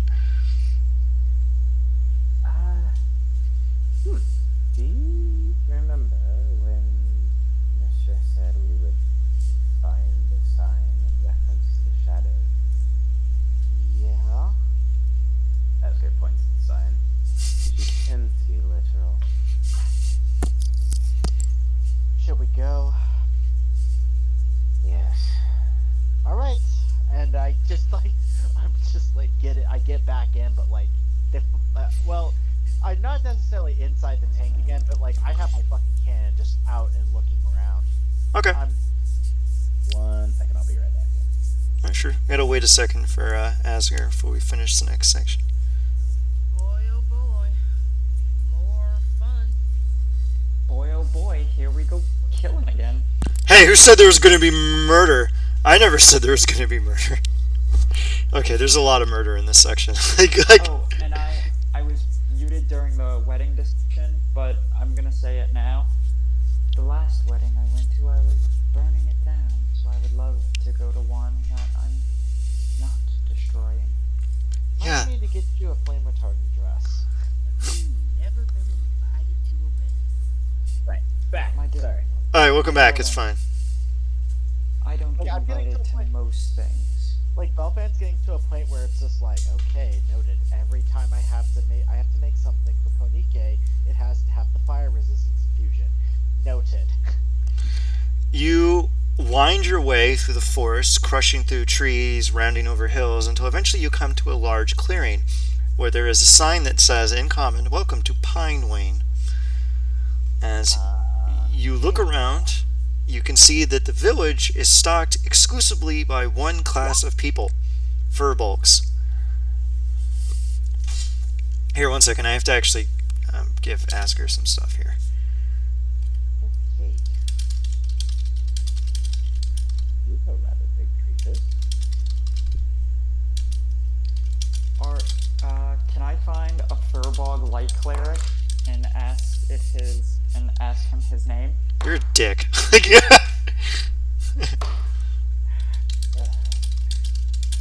Okay.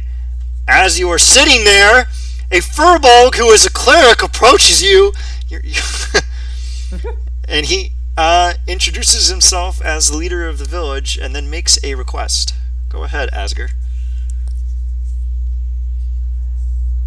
Hello, everyone. It seems you found our sign. Thank you for coming to help us. I am the leader of this village, and it would be very, very much appreciated if you could find this secret book for us. It was stolen by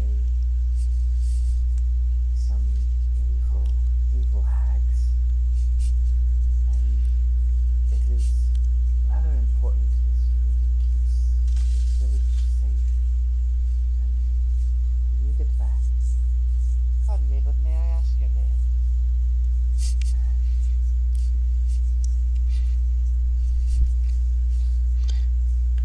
And you see them kind of look down and kind of confused a little bit and looks back up. And goes, I haven't used the name in years. I can't recall what I used to be called. Should you find this book, I will reminisce and attempt to remember it. You see, I came here a long time ago, and I don't really remember where I came from. My memory is foggy from the time before that. I also have foggy memory sometimes. Wink, wink. I got a weird thing with my left elbow. It's kind of double jointed. Doesn't pop in all the way.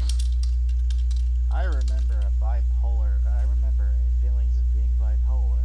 Oh, shit. I remember being a different kind of animalistic sorcerer. I remember being another gay clown. Alright, not Leonin. Hurry up and tell them Yeah. their hook. Right. Anyway, I will reminisce and attempt to remember that you call a name. And if you would be so kind, and he points to the north, the hags went in that general direction. Sorry, again, my brain is foggy. And if you could bring that back, it would be a boon on which you don't know the value. Is the book a journal, perhaps? It is a sacred text.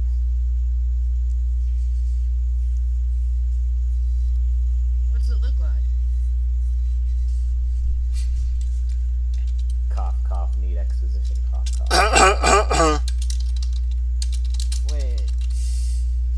Alright. It's a rather big book, and it is a brilliant blue. It will be rather hard to miss. Aye, aye. Does it have a name? They refer to it simply as the book. not Leonin. It is just called The Book by our tribe here. It is just called the book. Quite a moniker. A complicated people. Oh. I feel you should know a great deal about complications. At this point, not really, but again, I will ruminate and think. Maybe I will understand what you mean. Well, I don't know. Asger, should we help these lots? It's been a confusing trip already. You see Asger kind of just staring at this furball, like Really? head cocked, staring at him like, well, I feel a kinship unlike I haven't felt since the mistress of this one. So I'm yeah. I go to reach for my I go to reach for another book that y'all haven't seen before, Okay. and it details notes about fleeting astral beings. Mm-hmm. For the most part, like, the texts are relatively incomplete, but from what I've understood, there are potential threats to our well, okay, no, let's not phrase that. There are other beings around the astral plane. Do the names Joy and Pain bring any memories? The Furbolg's eyes light up. Take it away, Asger. Oh shit! Joy.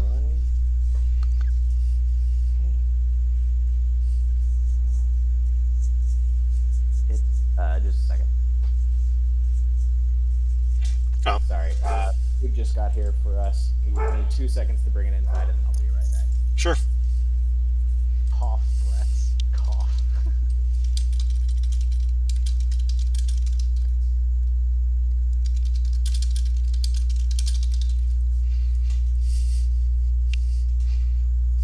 I internally think about it for a moment. It's like, not threats. That's stupid. This section is a very simple hack and slash, grab the object and come back quest. I figured y'all would want something pretty classically D&D, so I hope you're ready to go in a cave and beat the shit out of beat the crap out of hags. Like, I would just laugh like fucking. I'm kind of like wondering how they react to this. I'm just kind of curious now. you're gonna get exposition from not Leonin when you get back from the quest. That's when he's gonna regain his memories. Just say he's Leonin. We already know it is. I know. He's gonna tell you, and yet you don't know that. That is out of character meta knowledge. So. Okay, I just check what this you guys talk about. We didn't talk about anything. Take it away, not Leonin. Tell them where the hags went. I already did. They went north. Alright, and The reference of Joy and Pain. make it a bit quick so that we can get into the hack and slash. Right. You see the furball get this smile across their face, and he looks at you and says, huh. "Yeah, I do. I remember that now. I know not exactly why, but that is definitely the help of the illumination. And for whatever reason, that name and you seem together in some light." Curious. Real fucking curious. I'll have to research this later. Again, Add it to the list, I suppose. He thinks it out of her. He thinks this is more of a joke. yeah, you should do research as well. They went to the north, and wait, you want me to give them a map, or No, like literally, they go to the north, and then you all will be in map 1. Gotcha. Okay. Yes, it's just down that path to the north there. Thank you so much for agreeing to help. And I hope when you return, I will have more of my memory. And I believe with this notion of joy and pain, I might. Thank you. He walks away. Oh, as he walks away, he reaches into his pocket and pulls out a perfectly cooked steak and starts eating it. What? Because of that magic item Leonin had where he could, whenever he killed something, it turned into steak. Wait, I fucking want it. what pocket did he pull that out of? He's a furbolg. You're funny. Alright. How are you all going to approach the north? Oh, one thing he was supposed to tell you, but I forgot to tell Steven to tell you, was that you'll spot a castle, and that's where they are. You go north, and you spot a castle. How do you approach? Oh, look. Siege equipment. I'm Look, a siege big equipment. fucking building. That's true. Asger is a siege equipment. Wait, I love still this. Leonid's voice. I'm siege equipment. Yeah. Thank you. It's like, oh look, a castle. Siege equipment, please. And fucking Belfan raises his cannon. And by cannon, you just put Asger on your shoulder like a fucking rocket launcher. Oh yeah, well we have an Asger. Alright, so Rocket propelled Asker. That's fucking terrifying. Just cast fly on him. okay, so how do we approach? Actually, I'll do you one better. Asker, are you ready for a new trick? Hey, can y'all hear me? Yes. Yeah. Yes. Alright, how do you approach the castle? On foot, Let's just- bitch. Alright, Yeah. Just roll up. yeah, give me. You're just gonna fucking roll up on. You're just gonna roll up on the castle and make a bunch of noise. That's what you're gonna do. I'm mad because I want to. I want to do something kind of fun, fucking hilarious. What do you want to do? You know, you know, I've been working on something, right? You, like, I'm gonna go on the assumption that like weapon maintenance involves everything that every person's weapon or item, correct? Reasonably, yeah. Okay, so this would have given me enough time to do it. I gave you the enlarge reduce spell on your new magic item from hell. Oh my god. So Oh no! Why did you do this? God, I hate you, Belfin. Okay then. So how do you approach? You're gonna approach stealthily. How are we doing this? We should park the tank. These are hags, I think. Silas, you should get a better look. You can turn invisible, right? Wait, they're hags. They might be able to see Okay. us. Shit. I want Asker to literally just like walk up to this castle and fucking tackle it, blow it over. I'm definitely going to break the door down once we get an idea of some things, but we should probably do a little bit of... Right, everyone, give me a stealth roll. Okay. I'm waiting until they come back and tell me. Okay. Stealth. Silas, you return, and you tell everyone this, and you actually. Oh no! Ooh, Belfin. Stay with me. Everybody else, stay with me. Yeah, why are we all rolling stealth? To see if you get to that little cozy spot at the bottom left. I mean, I could just not and wait. Yeah, it's within the realm of reason. So Silas comes back from their stealth roll. Let me see what the PP is on all the creatures that are up here. Let me see what lepepe.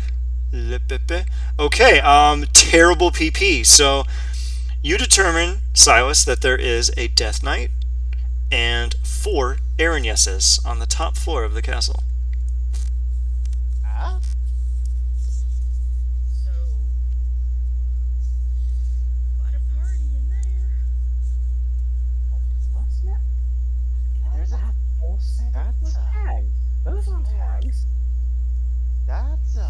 creature I haven't heard about in a while. That's a death knight. Fascinating. No. And we know it's not hags for sure. 'cause Now I'm just not Belfen's breathe actually the thinking about magic the under the veil. possibility of like looting the armor off of a death knight. It's just plate armor. It's not that exciting. It's still metal. Like anything that it's like Belfan just gets excited about anything that could be potentially magical or ethereal. Okay, there's only one thing I want to do here, and I really hope it gets to happen. I've been edging for about because I've had this battle map ready for about a month. Alice, what does the structure underneath that look like? God, what does it look like? Exactly like you see it on the map. That doesn't help me at all. No. That's the top floor. What does the side look like?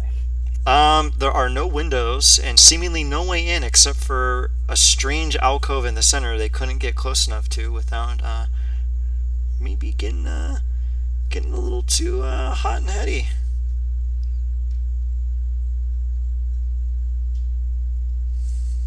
It looks like a mess.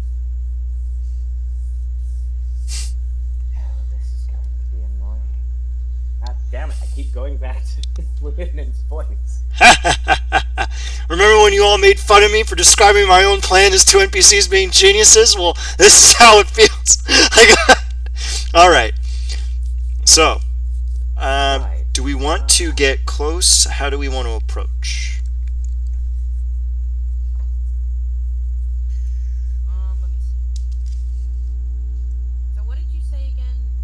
Where exactly could I not get close to? See, the Death Knight is the guy in the center, that weird box to the north of him. You could not get in there. Couldn't get in there.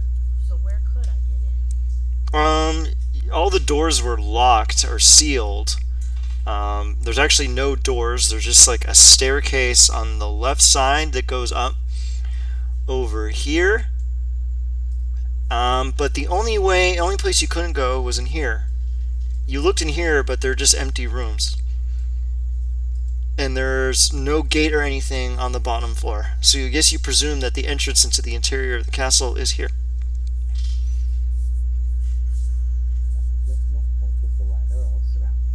We're protecting the entrance. So first we have to get through assholes 1 through 5, and then we get to take on the hags. Right. Do not like this. They have more turns than we do. It'll be fine. Actually, it's still For safe now. if we get. It's not technically odds are completely against us. If we take one of the creatures out, that means we even out. Right. Okay, so here's what I say we do. Since there's only one staircase, I vote,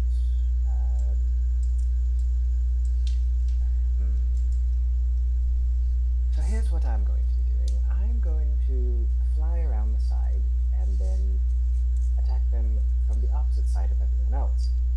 As I enlarge myself and start going apeshit on everything.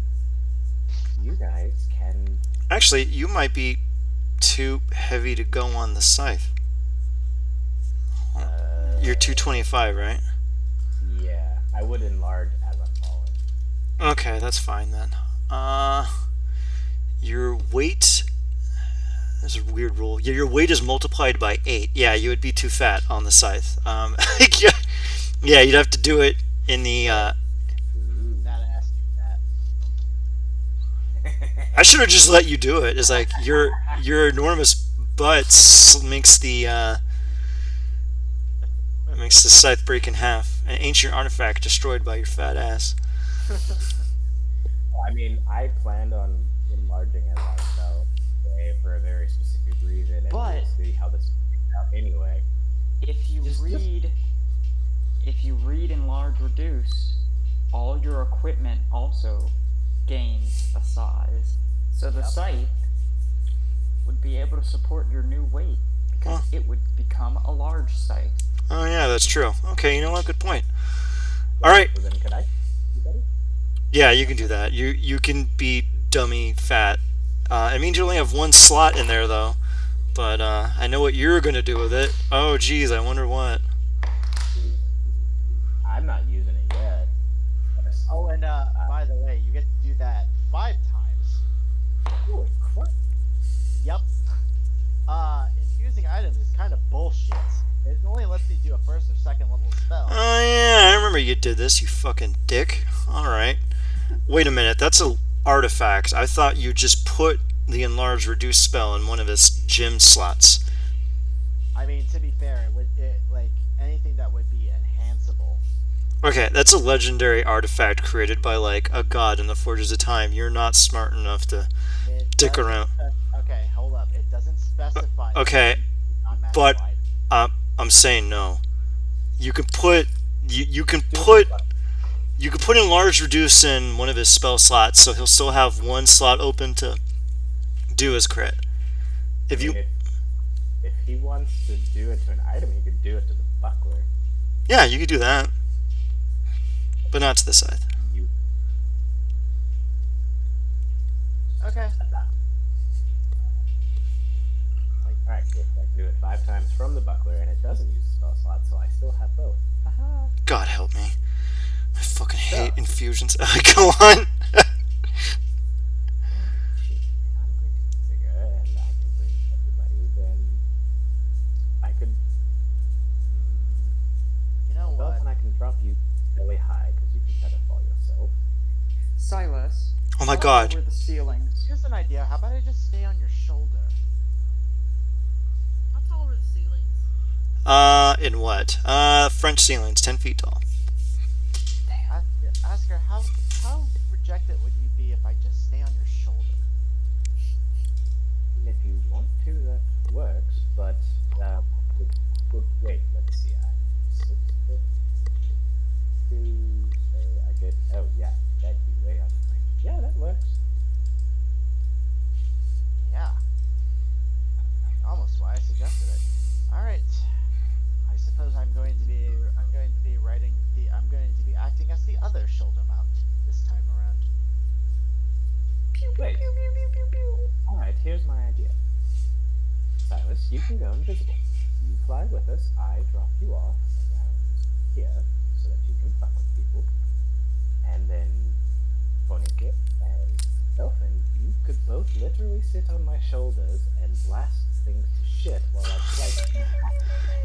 This is my worst nightmare. This is exactly what I thought was gonna happen. Oh, you don't even know the best part. I have one trick up my sleeve and I'm waiting to use it and I can't wait. Okay, it's 9:20, so I say we get started. Yeah, let's just start clobbering them. Come on, like I just. All right, roll your initiative because I'm gonna tell you that as soon as you come at them flying on a giant magic scythe, they're gonna fucking see you. like, yeah, that's fucking fair. I guess I'm going to be sharing your space, Asker. Here, let me. Where is the button? Normal. Quickie. Chad. Quickie. Alright, so 21, because I have advantage. Fucking God, just open the fucking thing for me if you don't mind. I mean, jeez, like really. It's a 1, and a 2, and a 3, and a 4, Aaron yeses. Ah ha ha ha ha. Aaron, a single little death knight. Little tiny death knight who can't do anything fucking hilarious at all. Oh God, yes! Yes! Oh, he gets to do the thing! Okay, good. Lol. The only thing he can do before he gets brutally murdered by a bunch of weirdos on a scythe. We'll see if he gets to do it. Alright. I Alright. mean, you got a 21, he got a 23. I know, but we're flying in first and dropping. He sees you coming because you're a giant scythe on a giant dude covered in people. Like, it's pretty obvious you're coming. He's like, oi, what's that? Like, it's the fucking blitz. Is Ponike strong enough to hold on? Yeah, you're fine. I'm going to waive the rules on this one a little bit because this is too stupid to not let happen. Also, where is your initiative roll, Ponike? I rolled a 9. Just look for it. I know, but it should have had you automatically put in there. No, you have to click your token before you roll initiative, otherwise it doesn't pop up there for you. Oh, my apologies. Okay, the Aaron yeses are all gonna get. Okay, what is their dex mod? Fucking dog shit. Alright. I also rolled an 18, but it doesn't appear to be. Sad. I'm gonna have them all go on the same turn because it'd be fucking hilarious. I mean, that's what I do with my bad guys and villains go You- on the same turn. You are a bad guy, but you are not bad guy. They ate a child yesterday. Alright, you are a bad guy. Okay, you got an 18, Dolphin? What child and asshole? Okay. I mean, the child or child capable of being asshole. Okay, Silas and Belfin, you can fist fight each other to see what happens. You know what? Silas, what's your dex? Probably higher than yours. 2. It is 4. Alright. You will go next. You will go before me next. Okay, let's see what happens. When you I'm literally the physically weakest party member. wait a minute, this might be. Actually, no, this is totally gonna be fine. Actually, oh, this is really bad. Okay, he only gets to do this once. As you approach from the, I guess, the south or the west or whatever, the Hellfire Knight, the Death Knight looks over at you, and you hear him mutter something to the. You hear him yell something in what fucking languages does this jackass have? He yells something in Abyssal, which I don't think anyone has, and Wait. Okay, now. all right. You hear just like a horrifying screeching and gurgling noises and like the distant sound of child's laughter as an enormous bolt of fire emerges from his hand and flies towards you, smacking you dead center. I need everyone to give me a dexterity saving throw. Oh no, he's Wait, if it hits me? Fireball. Huh? Oh, thank God. Oh, look at that. What? Wow! Simone Biles, who? 18. Uh-huh. Okay, come on, Asger, fail. Oh, big oof! Ooh! Oh, this is Get hit by it. okay. Huge. It's hard to not hit me. Okay. I'm resistant. This does an unfucking believable amount of damage. You have no idea. Okay. I do. I know what a Death Knight does. Okay, you take 37 fire damage and 35 necrotic. Cool, so I take half the necrotic. Alright, so Take half the fire. okay, cool. Put it on there. It's like the only thing he's gonna be able to do before you all brutally murder all of them. I also succeed on an 18. Did you do Flash of Genius? Yes. Take half. And Silas, you take 0. Wait, actually, Asger, you rolled a nat 1. Yeah, but I have advantage. Oh yeah, that's true. Okay, you're fine. Alright, just tabulate the damage really quick, mark that down. The top is fire, the bottom is necrotic, so Punike, half the top, and Asger, half the bottom. Trust me, Asger is not half a bottom. He's a full bottom. I mean, have you seen how hard he subs for hell? Alright, Oh so God. Alright. Okay, Ian. Oh God, that's a lot of fucking damage. Yeah, it's a lot. It's a lot. I've been sitting here edging for about a month. Like, God, I can't wait to use Hellfire Orb. God, I can't wait to use Hellfire Orb. Like, Wait, crap. Math. Half of 35 is... I just did 18. yeah, just do 18. Fuck it. Or for you, it would be 17. Yeah, okay, so 37 plus 17. in my case, it's quarter for the fire. Asger's comically huge, dummy thick body has completely protected Silas from this blast. So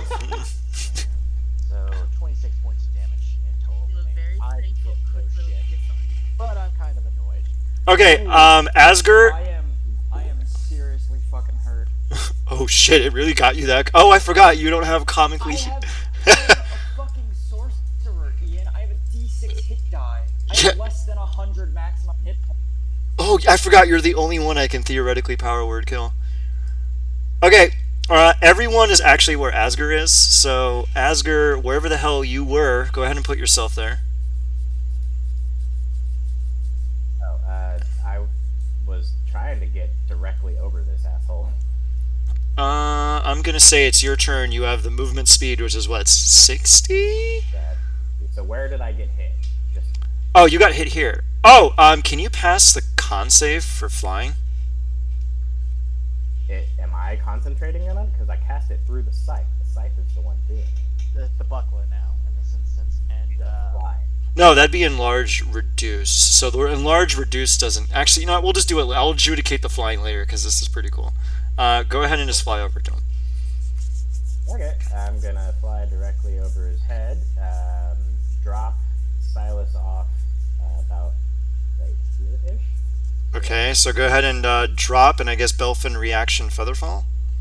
yeah, that's the plan. Okay, so And then, let's say okay. I I'm wish- just gonna say I'm on Poniki. I'm on Asger's shoulder. as he's like beating the shit out of this guy, and you're like, yeah, get him. He's mean. like 10 1d6 for a maximum of 20d6. That would be Plus 1d4. Alright, so let's say we'll do 5d6. I'll go 50 feet above his head, Okay. and then cancel fly, Okay. fall directly on top of him. Okay. I giant form. Roll the damage. 5d6. Belfin, are you casting Featherfall on you and I? Yeah. I casted anybody who dropped. I cast Featherfall on. Cool. So we're just gonna float down into the middle of this combat. No, I'm staying on his fucking shoulder. I have a plan here. So Doesn't take the damage on top of me. I'm the one hitting the ground. yeah, you're As long fine. as you got on tight, you're fine.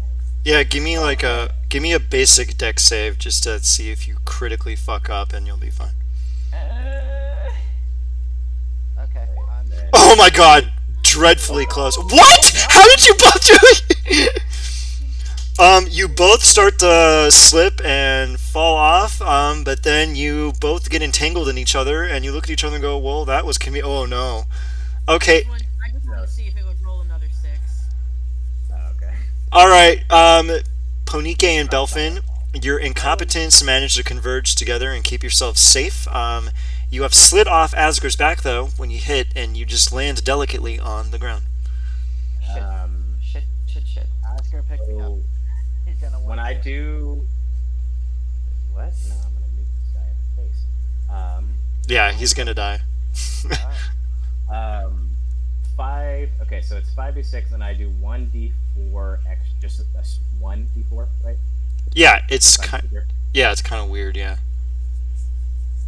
Okay, just making sure. Now, there's a secret here that I'm going to tell you later. What damage is this? Oh, bludgeoning? Okay, so he takes 21 bludgeoning. Alright. Alright, go ahead. 21 bludgeoning. Go ahead and make your attack. Yep. And then just 1 second. Auto crit inflict wound. Yeah, that's what he's doing. Wait, oh no, what is he doing? No, I'm not. That's his usual move. Doing something worse this time around. I'm making sure it does what I think it does. God help me.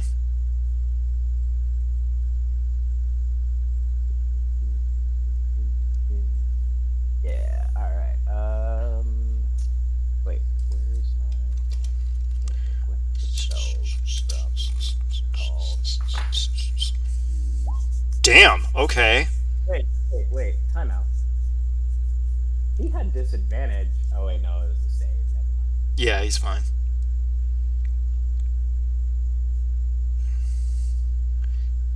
You shook him a bit, and fragments of super sharp rock scattered against his body, causing him 21 points of damage, but he managed to dexterously get out of the bulk of your weight, and he is ready and willing to receive the brunt of your attack. Oh, it's about to look Alright. embarrassing for him. What did he say?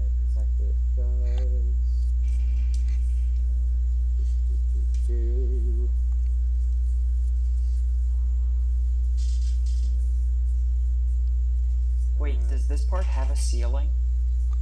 No, that's open air. Oh, perfect. Thank God. Oh. Actually, yeah, no. I'm just gonna wail on him. It didn't do what I thought it did, but yeah, I'm just gonna wail on him. I'm not using that on this guy. If they're still hags, I'm not about to use myself. You're a smart man. So yeah, we're gonna go full bore, smashy smash with the scythe, and we will go. He will get a regular roll against me since I'm gonna use reckless to have advantage, and he has disadvantage against me Why does he have disadvantage against you? because I bonus action pop my wings. Okay, go ahead. And then, Wait, is that because of the frightened effect, or is that the aura? it's the thing we switched for the frightened effect. Remember, because it was stepping on Gyarados' toes. Okay, what was it again? I can't recall. We haven't used it yet, so I've kind of forgotten. We have. It's just they have disadvantage against attacks against me. Any undead and only undead. Oh, okay, go ahead. Yeah, I remember now. Go ahead. Yep, he's undead. Knock yourself out.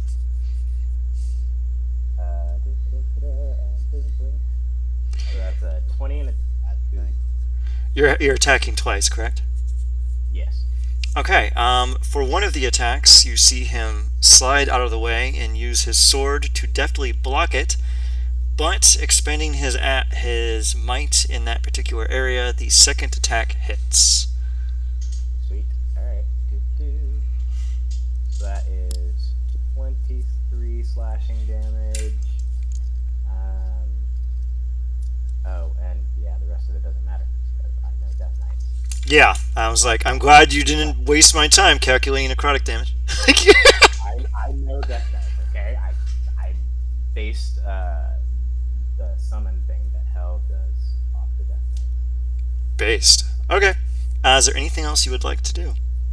That was my bonus action and my attack. I guess as a free action, can I pick Honika and Belfin up? I forgot, but there is a really weird rule on this. You can just plop them on your back. I don't mind. Alright, sweet. Yeah, I put you guys, like, a real quick scoop you guys both up. And Whoop, put whoop. you on one You Hell yeah. you two are on his shoulders, ready to dab. Oh, wait, hold on. Plus 1d4 slashing, because I'm bigger. All right, go ahead. Thank you, Papa. It's a Papa, backpack party, bitches. So papa, papa. Backpack, backpack, backpack, backpack, backpack, backpack, backpack, backpack. Okay, it is now Belfin's turn. Knock yourself out, buddy. Silas's turn. Oh, yeah, my mistake. I didn't switch them. Silas, it is your turn. Yeah, it is. Jerk. Okay. Ugh. God, what the hell do I want to do? Let me make sure something. Okay, I'll do that. I give inspiration to. Funichut. Don't confuse that on me. Come on. Wait, what the hell? Oh, okay. What? Nothing, I was looking at something really quick. Just a Death Knight things. Yeah, you can give it to anyone. It's for any ability check, attack roll, or saving throw that the creature itself makes. So possibly Onike, since they're in a world of hurt right now. Fuck yeah, I'll do that. Cool. Put my screen in the other window. Tight. That's a bonus action. And then you still have your action. It's a D10, right? Yep, pretty high level bard. So Hell my yeah. action, well, And if I fail, I get to keep it, right? Because you're an eloquent. Yep, Fuck yeah. based in red pill. I will look at this chick right here. Okay. And I will fucking cast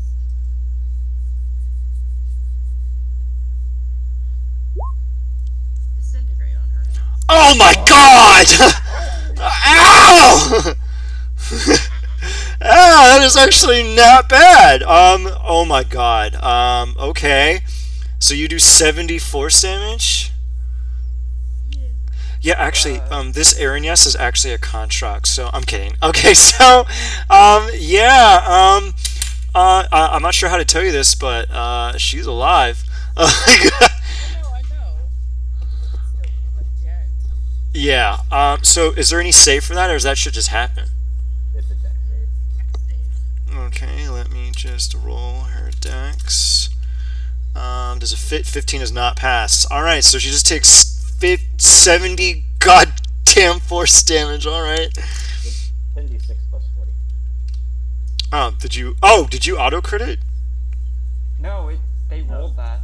Disintegrate is 10d6 plus 40. Oh, it says 70 force. Is it just gonna... Wow, did they actually roll that high? Wow. That's actually not even that high, because that's 3-1. Yeah, that's... You can get 100. Alright, good... Disintegrate can be terrifying. Yeah, good job, good job. Alright. I didn't know Silas packed that, so Belvan's kind of surprised. I'm like, shit. It's called magical secrets, bitch boy. You weren't supposed to know I packed that until I needed it. So here we go. Okay. And Kind if I of move, what? I will hide. Wait. Oh, that would require a bonus action or something. Unless... You I actually didn't used that move. for you used the bonus action you used for the Oh, I see. Actually Yeah. taking the hide action. I'll You could just jump off the ledge. It's like... Don't you have greater invisibility still up? I never had greater invisibility. I have mislead on, and because I just cast a spell, and mislead was concentration, now it's off. actually no. Oh, let's just do this quick. Silas, you can just jump off the edge, and that'll count as hiding. It's like 10 feet down. You don't have to do a roll. Just, Oh, not there! That's a terrible idea! Do it over here! There we go, that's a much better idea. Alright. Also, don't lose mislead. It's a concentration spell unless disintegrate was concentration, which is not. It is not. So you do not lose mislead. Yeah. How long does mislead last? An hour. To an hour. How long? So they're still invisible. Yeah. No, it ends if you attack or cast a spell. So. But they used mislead literally the other day. It's been like 8 hours. I haven't been invisible this whole time. No, they used it like when I used enlarge. They used mislead to go invisible so that they could. Oh, okay, yeah, that's fine then. Alright, that's fine. Yeah, it's still up then. Okay, Belfin, it is your go. Okay. Belvan's gonna turn his attention to this particular Ifrit that just got blasted in the fucking face with a disintegrate, and Fucking, smart. he's gonna double firebolt this thing. Nice. So 2d20, 1d20 plus 9. Does a 15 hit? No. Okay. Second, and I'm gonna roll an auto crit on this one. There you go, huh? Does a 16 work out? It does not. Can you flash a genius in an attack, or is it only skill checks and saving throws? Skill checks and saving throws. Oh, that's unfortunate. Alright. Well, the Aranyas deftly dodges your blows and gives you a faint smirk and a wink, and you know that it is not a friendly wink. It is now, actually, it is an Aranyas' turn. Oh. No. Ooh, yeah, ooh, these bitches pack a punch. The bloodied one is like, well, if I die, I just end up back in Fernia. This isn't that bad. So she walks up, looks at Ponike. Ugh. I'm on Asger's shoulder. They have a flying speed. Do they have a flying speed? Let me check here. Yeah, they do. She just starts to, she flies up to you, and then is gonna, how many attacks does she have? Oh, sweet cheese. Alright, I planned this for Milo also being here. Don't worry, you won't. We'll just see you when you turn into an egg again. I'll be back. She is going to do her 3 attacks. Oh, I'm so sorry. Okay, let's. Oh, she critted! Oh! Oh no! Only 2 of those hit though. Oh, thank God. All right, so what's her base damage? Oh, her base damage is terrible. Okay, that's not bad. Okay, I'm gonna roll all of it. I'm really sorry, Olivia. You know I love you as a person, right? Okay, so that's 8. Okay, 8. Only 2 attacks hit though. Okay, I'm gonna do the crit first. Okay, let me see here. We have. Okay, I'm just gonna do 18. So we have a plus 18 flat modifier just from the fucking crit. And Ian, yeah, you what? said I can burn an inspo to do max damage on the spell. Yes. Cool. Yeah. It also counts for healing too. Because Okay. I don't understand. Yeah. Yeah. Obviously. Yeah. I go hard. I play hard. You all can play hard. That's how the game. It's how the game works. Okay, and then 1d8. Actually, I'm just gonna fucking do that. Okay. Okay, this is the crit. Wow, actually kind of shitty. Yeah, kind Okay. I agreed to get on Asgard. Stay in the fucking air. You can maybe get out of this. Okay, so that is actually No, 8. I can't. That is 8 points of slashing damage, and then 10 points of poison damage, and then oddly enough 1 point of slashing damage, and then 7 points of poison in total, for a total of 29. If you have no resistances or anything, just take the 29. Just fire. Alright, and now Aaron Yes 2 Electric Boogaloo. This is going to be very bad. Is going to attack. Actually, you know what? I forgot to roll her other damage. 1 second. It's actually not that much crap. Yeah, I have very little health. Okay, she rolled an 8 on her slashing for the second. Damn, this bitch wants you dead. And then she got 7 on the poison. So take an additional 8 slashing and 7 poison. How much is that? 8 slashing and 7 poison. In addition Add to the. them together, Ian. Okay, me no good with math. 1 second. Hey man, that was a really good impression of me. Okay, 44 points of damage, Olivia. Okay, cool. So this is gonna happen. So after the crit, I am gonna do Hellish Rebuke on her. Ooh. Before this next thing triggers. She is going to take 3d10 plus 5. So let me roll. Are Argniuses immune to fire? Ooh. They're immune to fire. Yeah, they are. They're immune to fire. I picked them at random because I was like, these look cool to fight, especially next to the Death Knight. They'll kill them quickly. Oh no.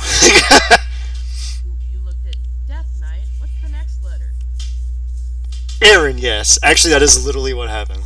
I can only ignore resistances, not immunities. So neither of these things will affect her. I will only hurt Asgard and Belfan. Okay, well, I guess roll your damage for your allies. This is hilarious. Okay, cool. So Hellish Rebuke does nothing to her. And then since I hit 0 hit points, my Phoenix thing activates. Ooh. And let me read it. Yeah, I read this thing like Reduced to once. 0 hit points. You can use your reaction. Oh, I am not gonna Hellish Rebuke. Yeah, go ahead. That's fine. You can block that Use your back. reaction to draw on the spark of the Phoenix. I am hit to 1 hit point, and creatures within 10 feet of you take fire damage equal to half my sorcerer level plus my charisma. Asger and Belfan, since I ignore, you each take 12 fire damage as I hit this immaculate fucking ball of fire erupts from me. A great torrent of flame springs from Ponike as she is nearly reduced to death, as the Aranuses are bathed in fiendish fire that they laugh. However, the Death Knight takes the damage. wait. Hey, that's not very funny. Ow. Yeah, what? No, never mind. Okay. It is. So glad I die. So glad. So happy. Yeah, I'm pretty. I die before I get my. I'm so glad I'm here. Yeah, you. I was just happy to be here. I was promised safety in the sky, and now I'm useless. I think I'm gonna. I think Go you to should. bed. I think you. I think you should have. I think you should have a perk where you can automatically tell. Wait. What? Whenever I roll damage, okay, so the elemental meta magic only applies for spells. Will you let me Yeah. apply it to Phoenix Spark? Yeah. Cool. So instead of fucking fire damage, they take thunder damage as I explode outward with energy. You are mean. Okay, sure. Everyone takes 12 thunder damage. Okay, that's fine.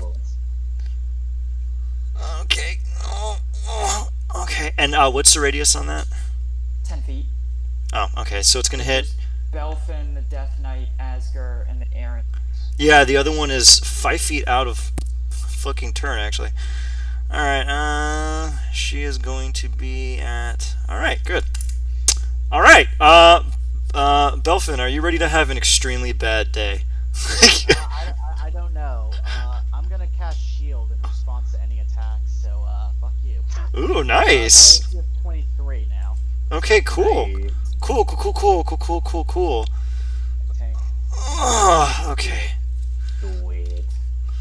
Just do it! Damn, not bad. Okay, wait, oh my god, I think she just barely missed, right? Yeah, no, she misses. That's 23 AC. Yeah, not bad, not bad. 3 miss. She looks at you and she is like, "Baka na." Francis like sitting there, like as this it brings just to ending on his shield, just flicking her off. Oh wait, actually, the other Erin, yes, after her attack had some movement speed, so I'm gonna make her fly. God damn it! I hate my fucking mouse. Okay, she's over there now, flying. Okay, good. Wait, I have to adjust her HP. Okay. Oh, Erin, yes, 2 is going to take off and fly and swoop down on Belfin. No. Oh no, again? Ugh. Ooh! This is not a good day for Bitcoin. No, I just hit by 1. Yeah, hit by. Oh yeah, that's true. Just 1. Dang, not bad. You're one lucky little shit. You know that? Luck had nothing to do with it. That's the spell. No, it's not luck. It's just called planning. Yeah, not bad, not bad. All right. Okay, she's going to do her. God damn it! Learn to type, buddy. She's gonna do her 1d10. She does 8 points of slashing, and then. Oh, just 10 points of poison. Not bad. Oh, you're getting off pretty lucky there, buddy. And then, you know what? Let me see here. And then she is going to fly off down over here. And then Erin, yes, number 4 is going to fly over here. God, son of a bitch. Hold on a second. My mouse is like fucking agonizingly shitty. Alright. Erin, yes, 3 is going to attack the immortal one again. Like, let's see what happens here. Okay. Two of those hit. God, he is one lucky fucking turd. Alright, let's see what we got here. Okay, you take 12 points of slashing, and then you take, let me see here. Huh, that's about to be unfortunate for them. And then you take, wow, 22 points on 68? How lucky are you? And then 22 points of poison. Okay, so there. I'm still up. Yep, and I don't, and then she is going to fly, I think right about there is where she can go the furthest. Alright, and Ponike, it is your turn. Okay. Bonus action, fly. Okay, go ahead. So now I have a fly speed of 6 feet. As phoenix wings emerge from the back, I'm gonna fly 60 straight up in the fucking air. Okay. see. So I just like hover 60 above here, and then I am going to, 1 second.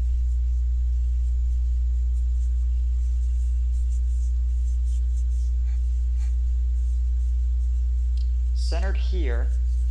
Let me. Centered here, so it will not hit Belfin. Okay. I am sinking a 5th level fireball.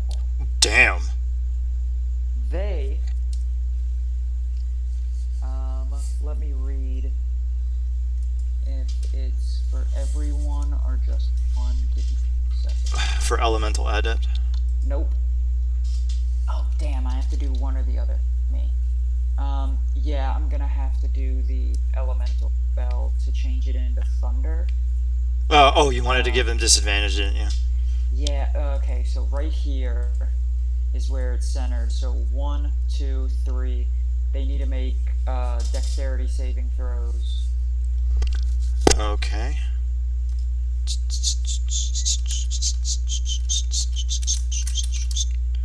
When did I get that to roll right? Okay, we have a 10, a 20, and a 18. Only one of them pass, so one of them will take half damage against 10. I don't have my Mantle of Flame up, so it is just 10. You still 10. take because it's wait, no, never mind. Because yours thunder. Never mind. It's thunder, so it wouldn't. Yeah, I don't get any modifiers to it anyway. Damn. However, I am rolling fire damage. Thunder, so does it still apply? What do you mean? The rock, the emerald. It's the damage type. It's the damage type. Okay. They take 10d6. Right? Actually, no. You know what? I am gonna burn an inspo to max this. You have to. Well, I guess since it's a save, it doesn't really fucking matter. Yeah, go ahead. So instead of 36, two of them take 60. One. Ooh, big fucking oof! Okay, two of them. You're doing thunder damage, right? Yep. The thunderous roar of your attack courses through two of their bodies, and you see them implode in upon themselves and then fall to the ground in a shivered Can I say that wreck. this one failed? And this one passed. Yeah, sure. Cool. So you got rid of two of them. Congrats. All right. Anything else, Ponike? No. I am 100% planning on dying next turn unless someone decides to heal me. Wink, wink, nod, nod, please, for the love of God. I don't have any healing spells. You don't have healing words? Delphin. I'm gonna take care of the Ifrits next turn. Ugh. Aaron yeses. All right, Mr. Death Knight. Thankfully, the next map will literally take like a minute, and then you get the really cool thing at the end of the dungeon. Okay, so yeah, I made the top part way harder than the inside part. Okay, the Death Knight is going to bring his sword to bear, and he is going to... Huh? Okay. Flat roll. He is going to slash at Asger 3 times.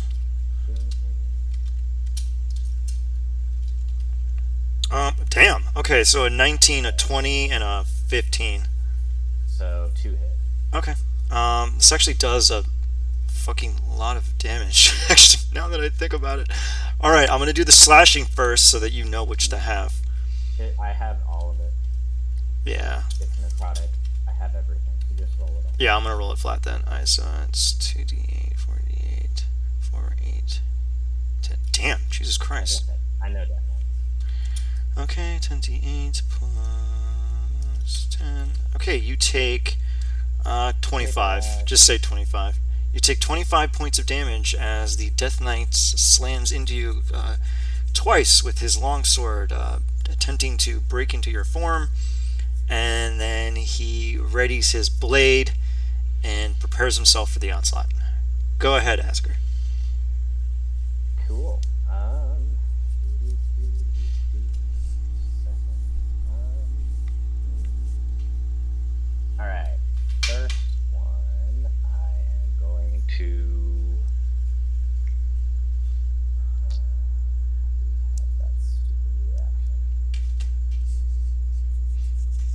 Hey.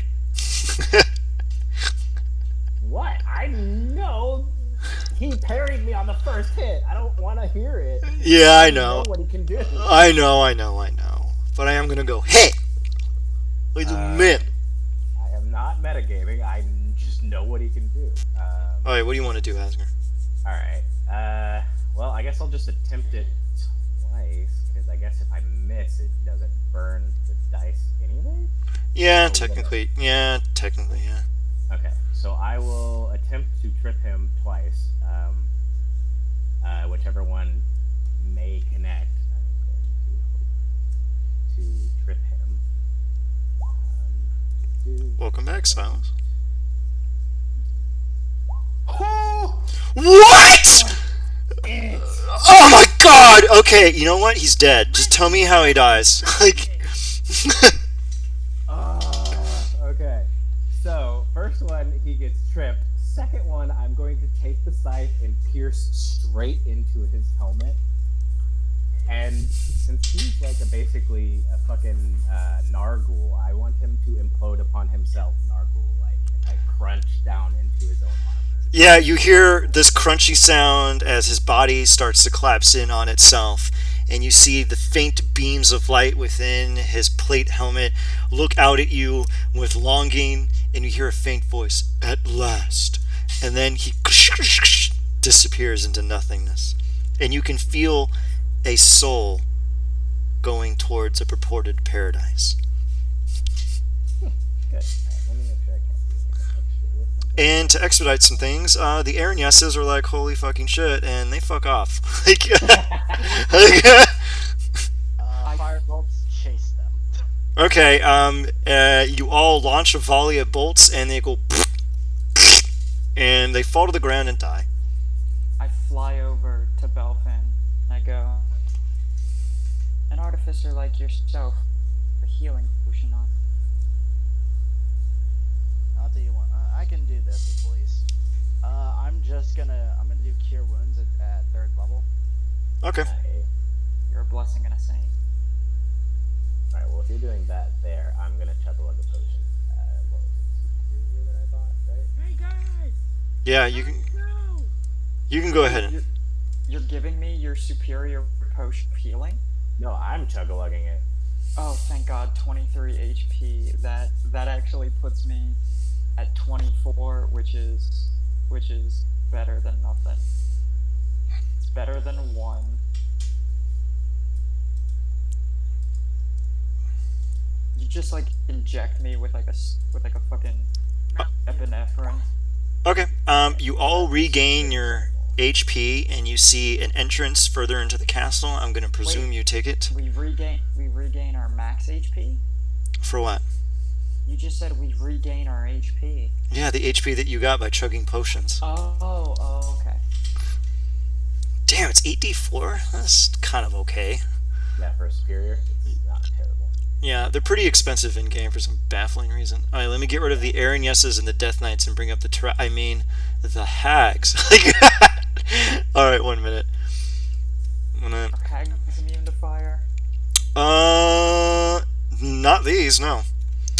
I'm going to say that I think that you would instinctually know if a creature is immune to fire or I not. feel like I have a high enough insight that I can just smell it. How did this happen? Okay, well, you know what? Honest to God, everyone just take the roll and go beat the shit out of these hacks. Yeah, just go. Are we re-rolling initiative? It's really not necessary. If it was actually necessary, I would let you, but it's not. Ponike, you can take the 20 if you desire. If you want to re-roll, you can. How far away are we? Whatever it says on the map. Shit. As you come in here, you go, how did they kill that guy in the arm? Oh no. Quick, sisters, get to the cave. It's our only hope. Alright, go ahead. Answer, not far enough. Anyway. Oh, I forgot to roll for the thing in the corner that is not a creepy thing. It's 100% creepy, and I was about to ask what the hell it is. Are there ceilings in this cave? They are 15 feet tall. What the hell? How did he roll that? Alright. Oh. Alright, You did Milo instead of me again. Yeah, because this map was pre-built before you joined the game. Pardon me. Apologies. Alright, go ahead and, well, Mr. Death Knight is a corpse. So, Asger, go ahead. It is your go. Alright. Oh, hey, Milo, why are you here? I'm gonna yeet myself over here because that's my maximum range, and then I'm basic. Are we still on top of you, or is he in normal size? you are. Ponike was flying unless Ponike landed back on top of me. No, I'm I'm sticking. yeah. back You know what? Yeah, I say that I will keep up the concentration on fly, but I will backpack on. Okay. Wait, do I gain any movement speed being bigger or not? Okay. Yeah, you don't. Yeah, I was nah. checking. Alright, well then, let's see. This one. About to have a bad day. Yeet. Yeet Yup. that spear. Oh wait, it's Wait. not a spear anymore. I was about to it's say. a goddamn sight. I'm like arc throwing this at them because I don't want to waste my bonus action. So I am. Like, Okay, that's pretty dope. Yeah, just go ahead and like sight throw it. It's pretty based. Alright. And then. Ian, you know what's coming. Just do it. Do the thing. I auto crit. Alright, go ahead and do it. That's a 27 to hit. So I'm assuming that hits. No, it's yeah, of course it fucking hits. Yeah, go ahead. Alright. So the I look auto at the crit VA. with the sight is 10d10 plus 2d6 plus 76 damage. This section is actually scripted, so do you want me to do that instead? Because you do beat the fucking shit out of all three of them, I'll tell you that much. Can we just kill him and get it over with? Yeah, the point, there's like a weird thing that happens that leads them into that cave behind you. So you throw the scythe at them, and do the grace of God and the fact that you hit a 27, you hit all three of them at the same time with your crits, slashing them in the chest, and they're bleeding profusely. And one of them calls out, "Oh, sisters! Use the sigil! The cave is our only hope!" And the three of them disappear. Here, one second. Let me check to make sure I got the last section right. Okay, good. The three of them disappear. You see them turn into a smoke, and smoke moves in a line towards you, underneath your feet, and into the hole behind you. And you can hear them go, "Quick, get to the book!"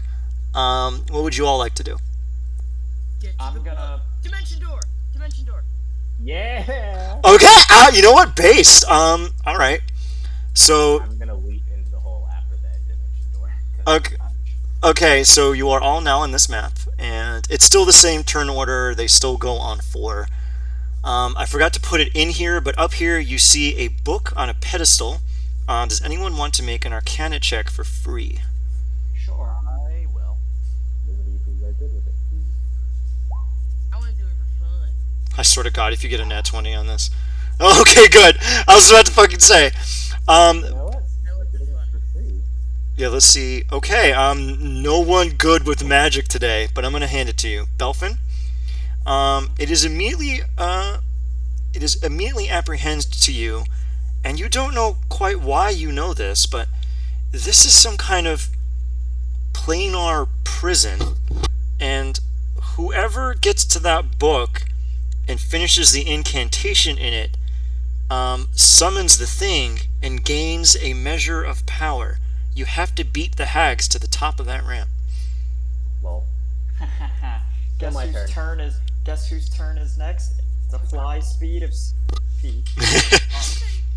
Would be awfully unfortunate if I casted Fireball right fucking here.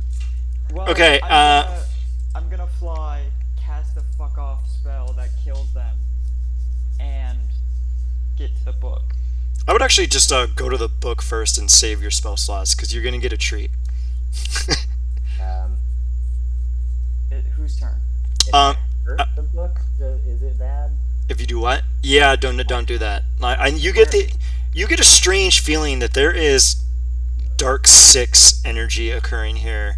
In levels that Asger, you're like, this is a similar aura to hell. And Ponike, it is actually your turn. Asger expended his movement. You all just got Dimension Door down here, so... Still my Where- turn. I have another attack, thank you. Alright, sure, go ahead. There's 15, there's 15, there's 15. Perfect. They're all getting hit. What are you doing? Remember that toy you gave me? The what? The 3D10 in a 15-foot square in front of me? Oh my fucking god. Alright, do it. So you see Asger, massive Asger, rear back his spear and swipe in the air in front of him, and as he does so, this massive, like, red slash flies through the air and hits all three of the hags. The hags take their damage and fall to their knees, gurgling blood, going, "Don't do it!" They are barely clinging onto life. Oh god, that's gross. No damage. Cool. It is your go, Ponike. And the book is up here, right? Yeah, it's right up there. You can get to it really fucking here? easily. Yeah, right there. You can get to it pretty easily. Cool. I'm gonna fly over, and as I'm flying over, I get to the book. I put it in my stuff, and then You can't pick up the book. regardless, I get to the, and then centered right here on this hag, I'm gonna mantle a flame. So that way I add a butt ton of damage to a 4th level fireball. I'm gonna burn 3 sorcery points. They have to roll with disadvantage. Okay, nice. No, sorry, one target. Only one target gives disadvantage.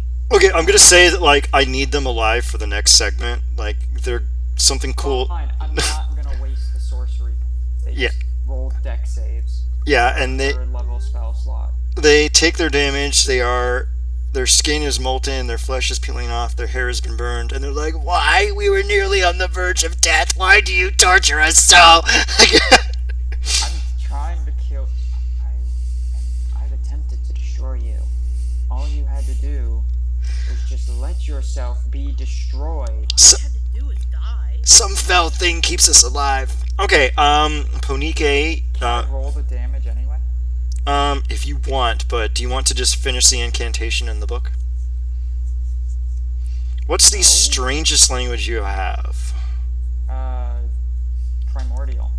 The book, a section of it is written in Primordial, and it says, "Bring forth the queen from the beyond, the one who knows of undeath, the one who knows to die." Cool. Yeah, I read that. As you read it, I have a really cool section coming up. Okay, let me see here. I've been waiting on this one. You read the text, and behind you, that shimmering blue portal appears out of nowhere. Hold on a second. Let me actually move her in a frame and make her slightly larger, because she's actually pretty big. You see what, to your immediate apprehension, almost looks like... God damn it! Just click on the box! Hold on a second. Oh! Okay. You see... Oh shit, that's who I think it is. Yeah. You see an elven woman emerge in a lilac coat holding a scepter. She's covered in golden bangles, and her flesh is a deep purple, and her hair is like spun silver. Here, 1 minute. Let me see what else I have here. Doo-doo-doo-doo-doo. She's wearing several bandoliers of potions hanging at her hip. A sword is in her scabbard. She looks below and sees the nearly dead corpses of the hags and goes, "Ha! I cannot believe such foul representations of femininity are allowed in my presence." And she traces her hand in the air from her left to her right like a slicing motion, and then the hags are split in half anime style, and their bodies just slope off of the top half, slopes off the bottom half, and they fall to the floor and start writhing and die. Three of them still alive as Belfan walks towards them. No, they are dead. the woman looks up and says, "You men, lay down your arms and I will not slay you instantly.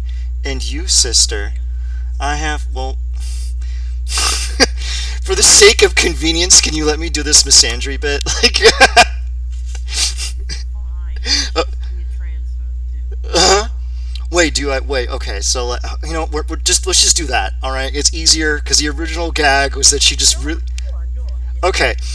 I'll go with it. You will lay down your arms, and I will not slay you where you stand. And you, sister, I thank you kindly for assisting me. She extends out a hand, almost as if she is expecting to either kiss your hand or for you to kiss hers. You don't quite know which is which, Ponike. No, Punike is very much a. She understands. She's been alive long enough to understand when there's a much more powerful being in her. So she kisses her hand. When And it's- you... And it's super hot because Man's still active, so I kind of burn her hand a little as I kiss it. You actually don't. Yeah. Her flesh bristles at the heat and you can feel it warm. And actually, when you kiss her hand, for a brief moment, and for the briefest of moments, you understand the concept of true death. Ah, I see that you are a creature beyond mortality such as I. Very fleeting. Well, now tell me this. What are these men doing with you? Are they your sex slaves or just regular slaves? These are allies. You will respect them as such. The Rid- same way I respect you as such. Ridiculous. It would be like asking me to give some credence to a lowly dog begging for scraps. They are merely playthings. They may be dogs begging for scraps. They are allies nonetheless. I shall honor your wishes this once for the sanctuary you have given me by freeing me from this place. I thank you. I see that they at least understand where to lay down their arms. You, strange creature with that prod, lay down your arms, lest I slay you where you stand. Oh, Belfin, I was waiting for something, but Belfin's just taking the time to start sketching this odd creature. Intriguing. You do well to capture my best side, all of them. Now, tell me, what brings you down here into my lair? We've come to collect this book to bring it back to the village of Fearbogs. This strange thing? This book is actually freakishly huge. If you've ever played the Dragonborn... So when you said I couldn't pick it up, It's- wasn't that it was magically... No, it's like it was that three... my It's... strength that- Yeah, it's 3 feet wide. It's like 3 feet tall, 5 feet wide, and weighs like 1,000 fucking pounds. Like that's like. I went to pick it up, and then I went go. Yeah, nope. Okay, cool. She thumbs through the pages and goes, "Ah, interesting. Why this is here? It's a book of the enemy. Oh, I understand. I guess someone wanted to decipher the sigils." And as she points to the walls, you see that the entire apparatus is covered in strange runic handwriting, which you are previously vaguely aware is giantish. And as you look at the spine of the book, which she has shut, it is in giantish. I'm still raging. I can read. Oh, yeah. You see that it says in giantish, a dictionary of the people of Shendrik. It is a book that translates things from giant. One of y'all could learn giantish with this. She extends her hand, and then faintly brushes Ponike's cheek and says, I am known as Delwyn. I am the great matron of the Cabalrin. Are you familiar with my people? I can't. So, Ponike has already kind of got like a red rust color to her skin, but she like blushes at the brush of her cheek, and she just kind of goes, I can't say I am. Oh, perfect. Oh, Asger, you are immediately aware that you can. I'm going to give you a freebie. You can gauge how old a soul is. This lady is about 30,000 years old. She's been in there for a very long time. Yeah. Well, then Asger would have known when I met him that I'm like 3,800. Right. Alright, perfect. Yeah, keep that in mind. Stow that in your back pocket. Yep. As she steps forward, you can see that her ensemble, despite being the robe, would I know what the lady is with the 17? Actually, Belfin, you wouldn't.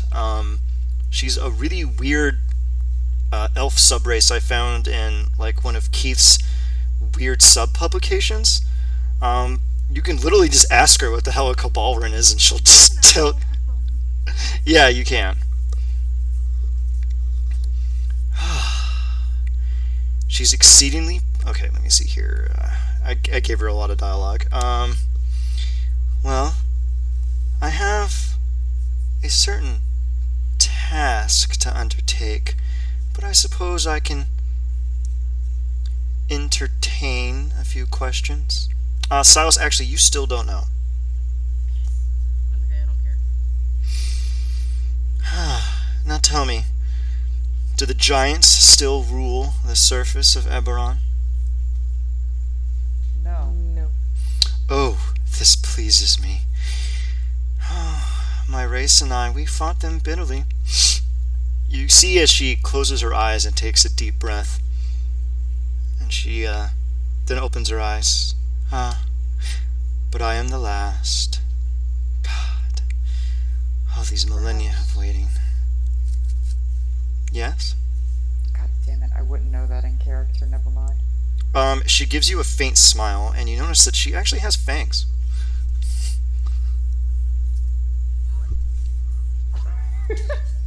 She extends out her hand to you, Ponike. Do you grab it? Mm-hmm. Yes. Okay. The two of you then levitate down delicately in front of everyone else. And then when you land, she gives you a faint pat on the shoulder and says, there, sister, it's all fine. Oh, I was hoping it would be on the head. Okay, it's on the head now. Now, I suppose I have time for a few questions. Wait a minute. She's looking at you, Belfin. You reek of the Sulatar, strange man. Why do you reek of the Sulatar? Zulatar? Yes, the Sulatar.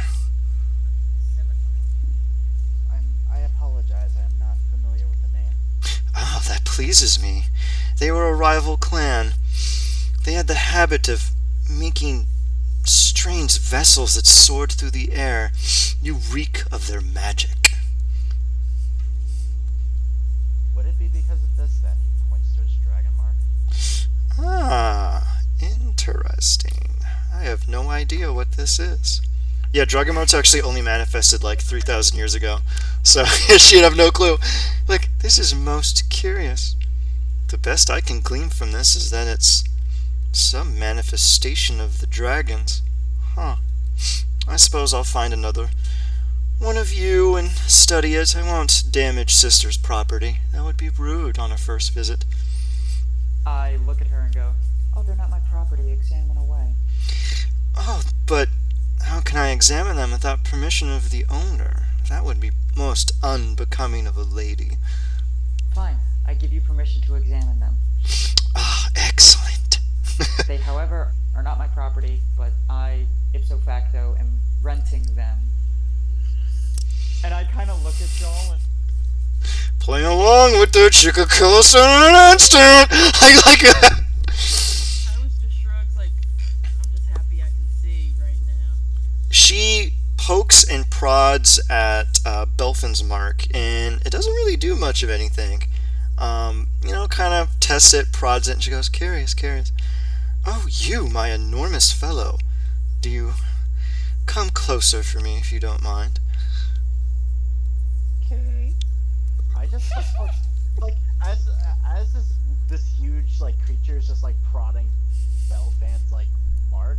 He just looks curious. Like, She places her hand firmly on your mark, and suddenly, Asger, you are bombarded with a preposterous amount of sensation. You see an enormous dragon shard falling from the sky and landing on top of a city. The resulting wave wiping out and destroying a bunch of people that look like this particular woman in front of you. You see dragons fighting giants, and the giants fighting these particular elves. You see them retreating into nothingness. And then you sense one more memory before she pulls away, that there's a presence, a shade, an umbrage, something that links her to the opposite of the light. And she pulls her hand away. And she looks at you and goes, "Now you are most curious. Where did you get such a thing? I have never seen such death and undeath in a creature such as you.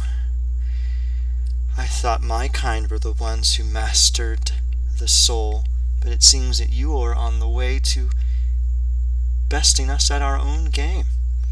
She gives you a smile, and you see the fangs in her mouth. Asger just kind of like, I mean, he's basically seeing her as a quasi-hell at this point, because she's huge, badass, and could utterly destroy him in half a second. So he's just like, "Yes, ma'am." Yes, ma'am. Most curious. Do you know why we have such a connection, Asger? How did you? Okay. I am. You know my full name, don't you now? As a matter of fact, you do. Shit. Here, I will send it to you.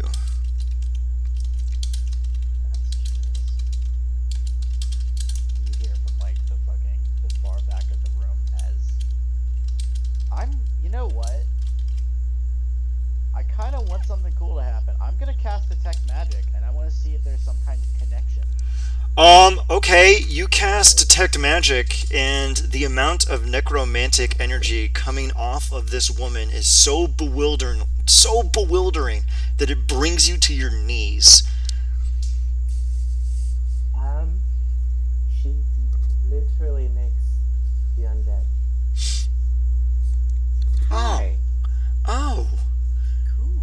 tell me, have you ever come across a creature that siphons blood and takes of it into its body and spurns the light? Yeah. Vampires, yes. Oh, I made those.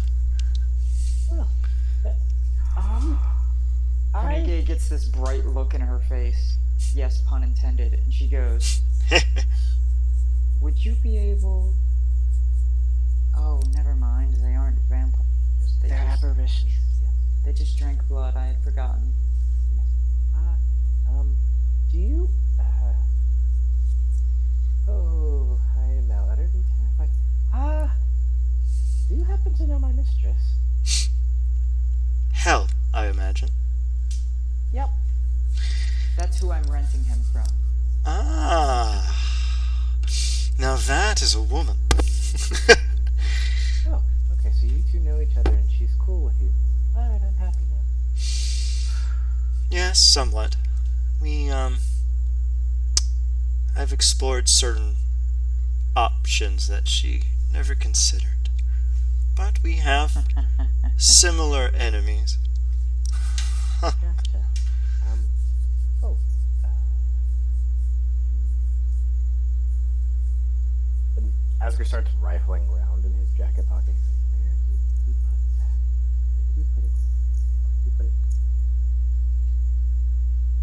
Ah! He pulls out the box. What is this strange contraption creature? My friend Milo handed it to me. We're not exactly sure. Bring it to me, man. He just kind of holds it up. She grasps it, and you hear her eyes widen, and she actually gets a smile. A really toothy grin, and goes, Pela, my precious Pela.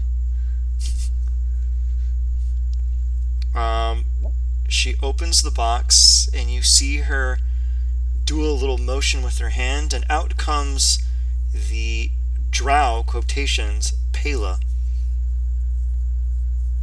The Pela comes out and says, "Who dares summon the likes of Sister?"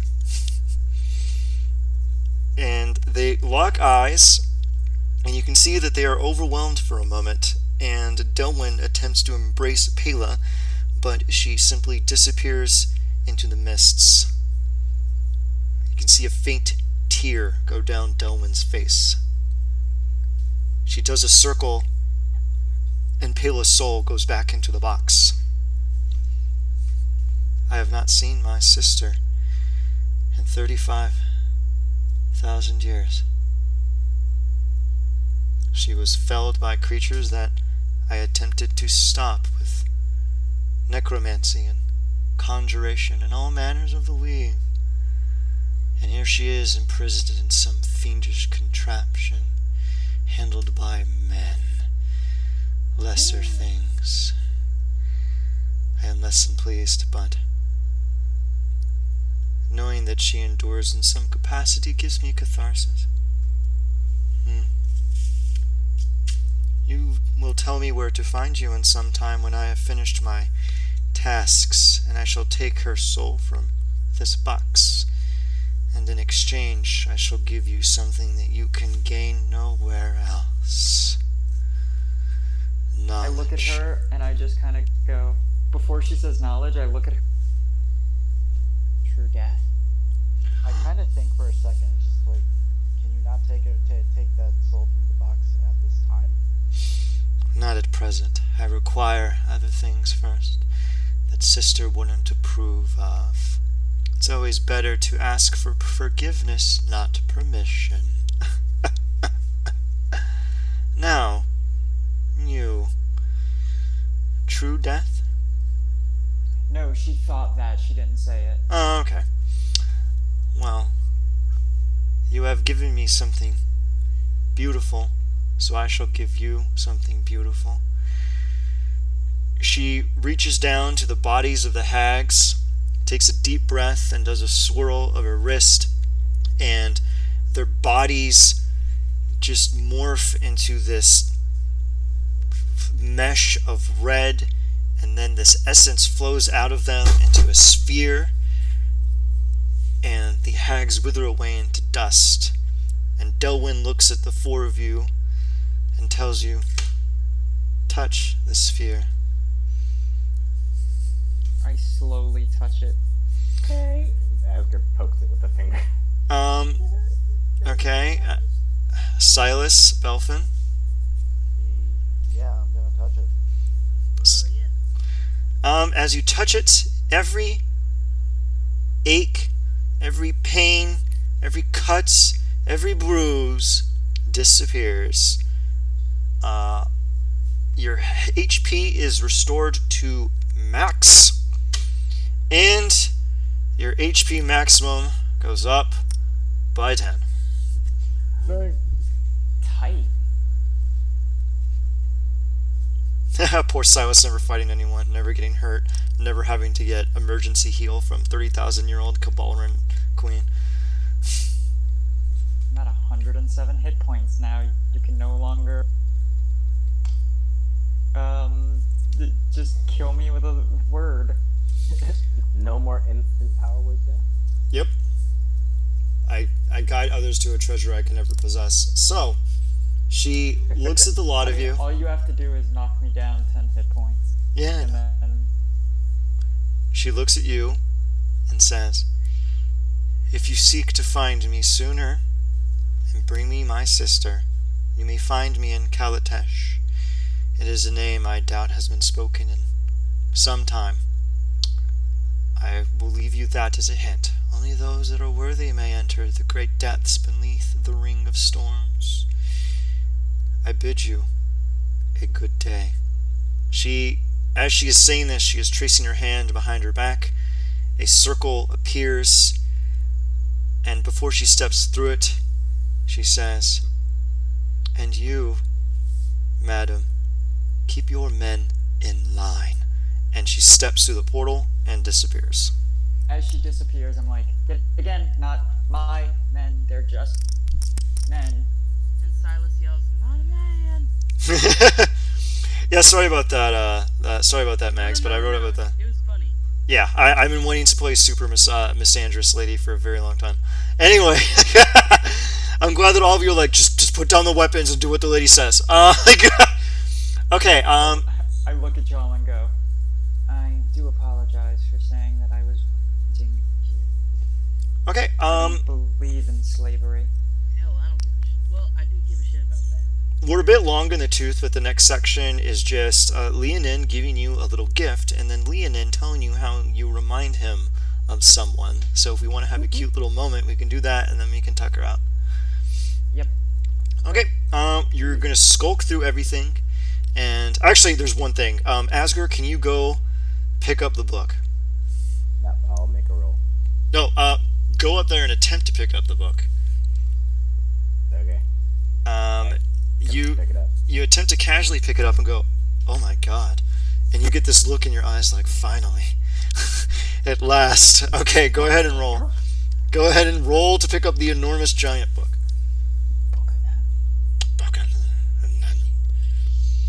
I'm actually not sure how to tell you this, but no. 29 doesn't pick it up? Somebody want to flash a genius this? Curious, I've got one more. Go for it. Okay, 34. You pick it up and heft it on your back. Holy shit, this book is fucking heavy. And I don't know how to carry this thing. Wait, don't you have enlarge still up? Oh yeah, you're fine. We're gonna say, yeah, it's a little easier for you. You trot the book through the forest, and you enter into Pine Wain, and you see not Leonin, standing there with a humble smile on his face. Now, Asger, you can go ahead and role play this out, and when it gets to the tail end, I will say what he hands out as gifts. And go ahead, take it away. So he would know his own name now, right? Yeah, his memory has been restored. He was simply playing coy earlier. Cool, I was just checking. Oh, it seems to be successful. Another surprise. That was very terrifying, Alex. But, good job. Thank you all. I guess I owe you courtesy. My name is Leon. I was, I guess, being, how you say, coy, and you, joy, pain, or whatever your name is in this realm. You remind me of a dear friend, someone I once protected with everything I could. We fought across the river, if any of you know what that is. And I lost them to the evil one. Well, not so evil anymore. I think we can treat him with that. They are lost to me now. But it is comforting to know their essence still lives on. He turns to Silas. Wait, crap. Names. Balls. Pavarotti. No, I know. It was Pavarotti, Ponike. Honike. Yeah. Honike, what was your character's name again? Lucille. Lucille. That's what it was. No, I knew Pavarotti. Pavarotti is hard to forget. So he Lucille looked over Volk. to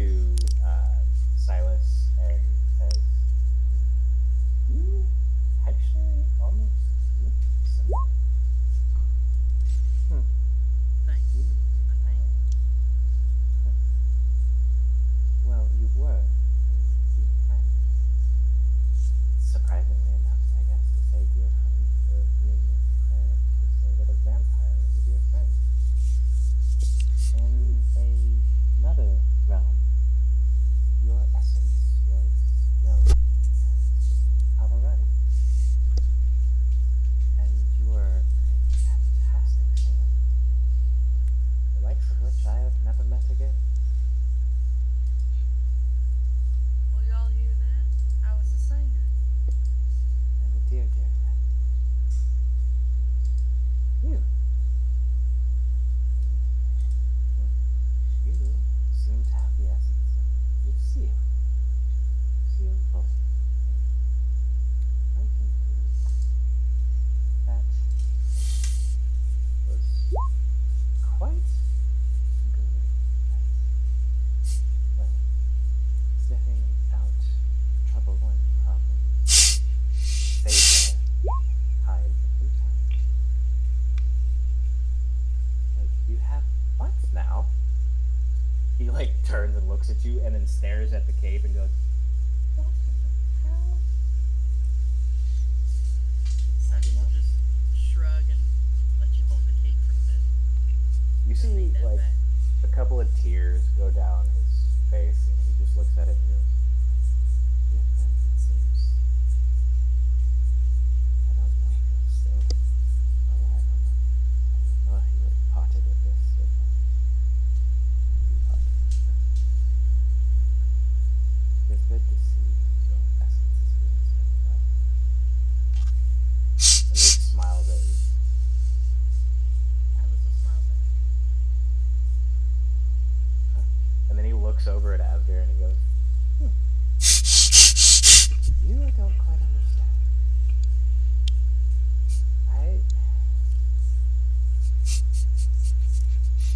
I feel as if we are split amongst the same being. Don't know how to take that. Well, I must thank you all for your bravery, for reminding me of my dear friend that I have not seen in many years. Or maybe just a few. Again, my memory actually is a little foggy after getting out of the area. Not exactly sure how long I've been here. But I do suppose you were successful, so I do have a boon to bestow upon each of you. Take it away. Leonin steps forward and kisses his holy symbol and presses it to right below each of your chins. You now know Giantish. Boom. Tight. He then whispers in each of your ears a phrase so pure and so bounteous that you now have the ability to select one cleric spell to replace one of your normal spells. Oh. But just one. Huh. Grabs guiding bolt. And the last thing is he steps back and starts rummaging through his things, and you actually now see that there's actually a fair amount of odd little knickknacks in here. There's a history book, a little music box, a little small platinum coin. 1 minute, I lost my place. A wand, what seems to be a letter from a dear friend, and a bloody spear. And he goes past all these items into what seems to be a lead box, where he pulls out a strange glass object with a black fluid in the interior. And he says, I don't know why exactly I was drawn to this plane, but I've had this thing in my possession ever since I've arrived, and I was told that someday those who would return knowledge to me must be bestowed with this item. And here it is. He puts his hand out, and in his hand is a crystal object. It seems to be a crystal model of a heart, possibly a dragon's heart. It's pretty large, and the interior is full of this black, swirling liquid. You do notice, though, that the liquid seems to avoid the parts that he is holding, almost actively, like the thing on the inside is alive. Who is going to take this?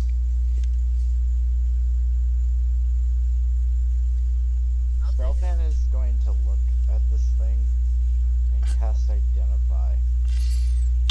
You cast Identify on it, and I need you to make a Wisdom saving throw. Very funny. Yeah. Oh god. Okay.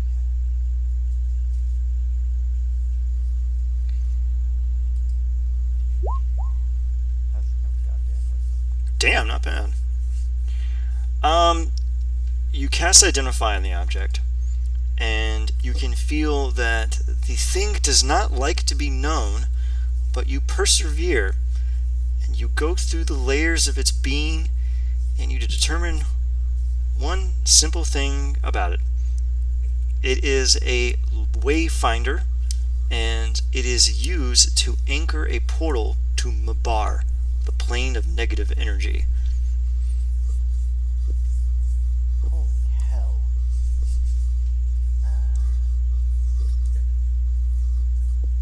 Care to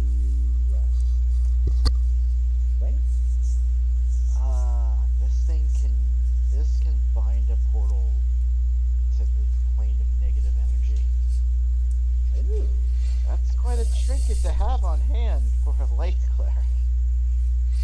I never What? cared for this thing. I would assume that's why it's not trying to touch him. All the liquid's going nope, nope, nope. Be careful with this strange thing. Now, I shall take my book. He extends his arms out ahead of him. Ask her hand over the book. He takes it deftly with a oomph, and then sets it down on a pedestal a few feet behind him, and then opens it up and just begins silently reading to himself. He turns back and says, I have to go back to my studies. The writings within here sustain this community and allow me to glean what magics I can from the giants. It was a pleasure, and please, if you need any help, you may come back. I bid you adieu. Bye. No, it's not the Book of Exalted Deeds. Yeah, no. It actually is literally a giant dictionary. It's used to sustain magical sigils around here, and it's part of his duty to maintain the light of giant magic that was bestowed by the dragons. And he doesn't know giantish that well, and occasionally he has to look things up. And the hag stole the book in order to try to manipulate that magical apparatus where Delwyn was, and he needed it back. Okay, we are 50 minutes past what we normally do, so congratulations, everybody. This is going to be a nearly a 5-hour session. Not bad. Let me pause the recording. We will pick up exactly here next time.